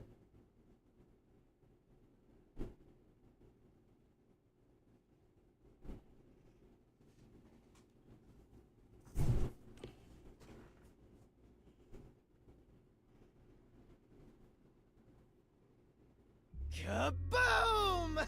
Oh, it sank, all right. This is the bolt of judgment, the fire of purification, a supernova explosion! Hey, who prepared that torpedo? Unfortunately, it was I, Martina Electro. I figured it was you. Oh! Oh, fuck! That wasn't enough firepower! I told you to blow up the whole river and vaporize them, didn't I? Now it just looks like I'm causing chaos! Half-assed executions of the law are nothing but senseless violence! I told you to demonstrate perfect order! Listen to me. A clean and pure execution of the law is overwhelming, absolute, and completely blows everything away without a trace! I'm terribly sorry, Director Yomi. No matter. You are my beloved right hand. You only need to remain by my side. Yes, thank you. I will forever be by your side to serve you. Thing is, even though you're my beloved right hand, you still need to be punished. Huh? You couldn't even solve a case caused by a couple of brats. Not to mention the detectives escaped under your watch. But it's alright. Don't worry. You are my beloved right hand. I won't hurt you. I need you to stay pretty for me forever. Yes! I understand. So, what is my punishment? See this? It's a recent invention by Amaterasu Corporation called a high-performance presser. It can compress up to 50 kilograms of material and instantly turn it into a cube. Even humans can be turned into pretty little cubes. Huh? I'll keep you on my person at all times, so you'll always be by my side. What? You are my beloved right hand. Please wait! What? You must be joking! Hey, you! Take my beloved right hand over there. Director Yomi, please wait! Please, have mercy! Oh, Martina. There's something I wanted to ask you before you go. What's... love? Take her away. Director Yomi! Okay, well, haha! Yikes! All right. Now, let's go find the corpses of those detectives that got blown up.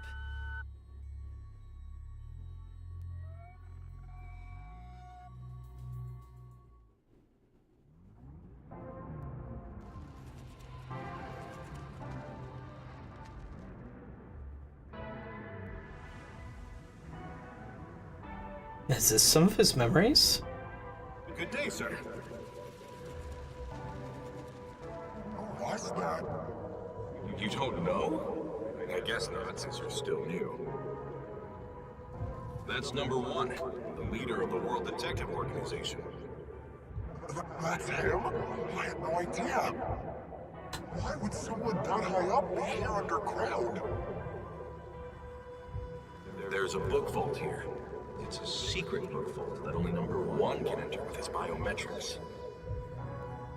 It supposedly contains data from generations of great detectives, sealed books, and so on.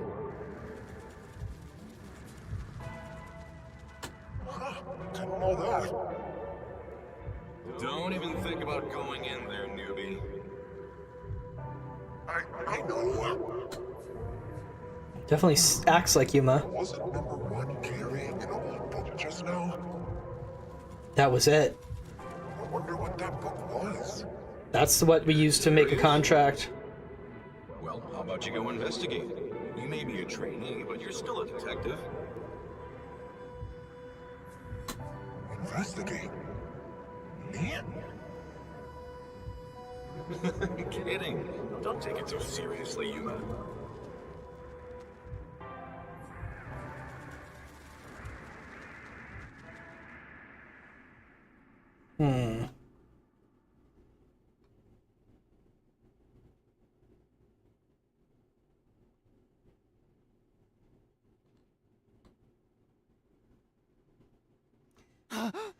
If he's starting to get some of his memories back, though, I wonder what that means for the contract.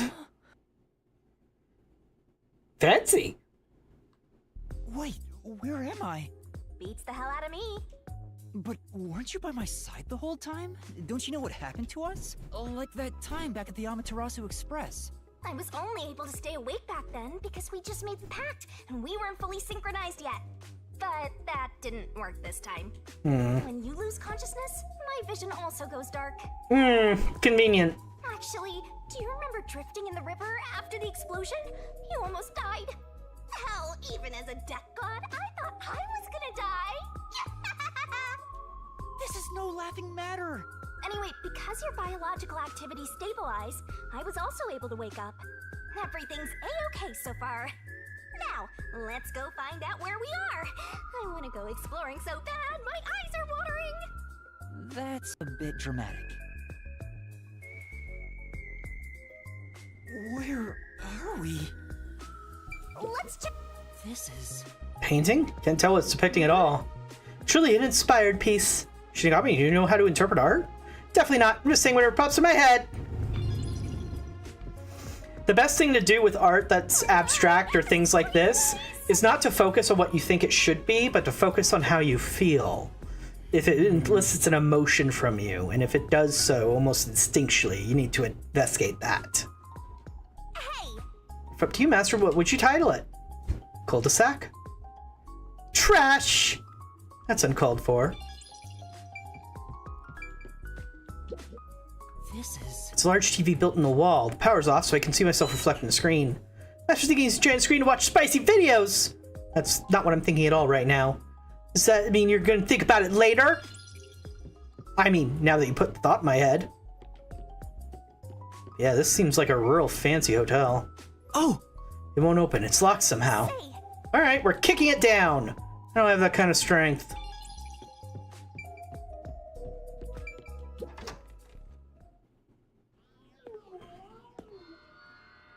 Oh, wow. Is this the hotel the others were staying in? No, this is bigger than that. Who's there? Nice to meet you. Hi? I sure look suspicious, huh? Just a little. Noir. Get your tail out of my face. A silent curtain call. The official end. That's what I was waiting for.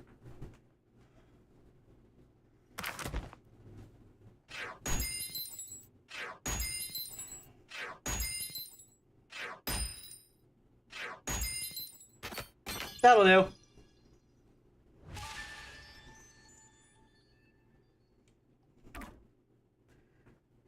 Alright.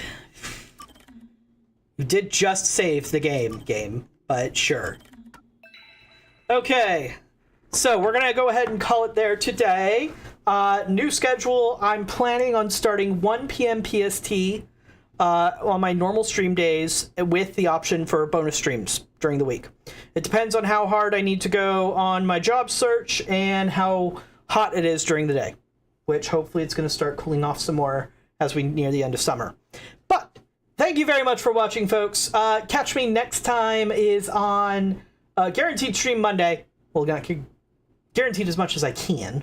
On Monday, 1 p.m. PST. And yeah, I will catch you folks then. Bye-bye.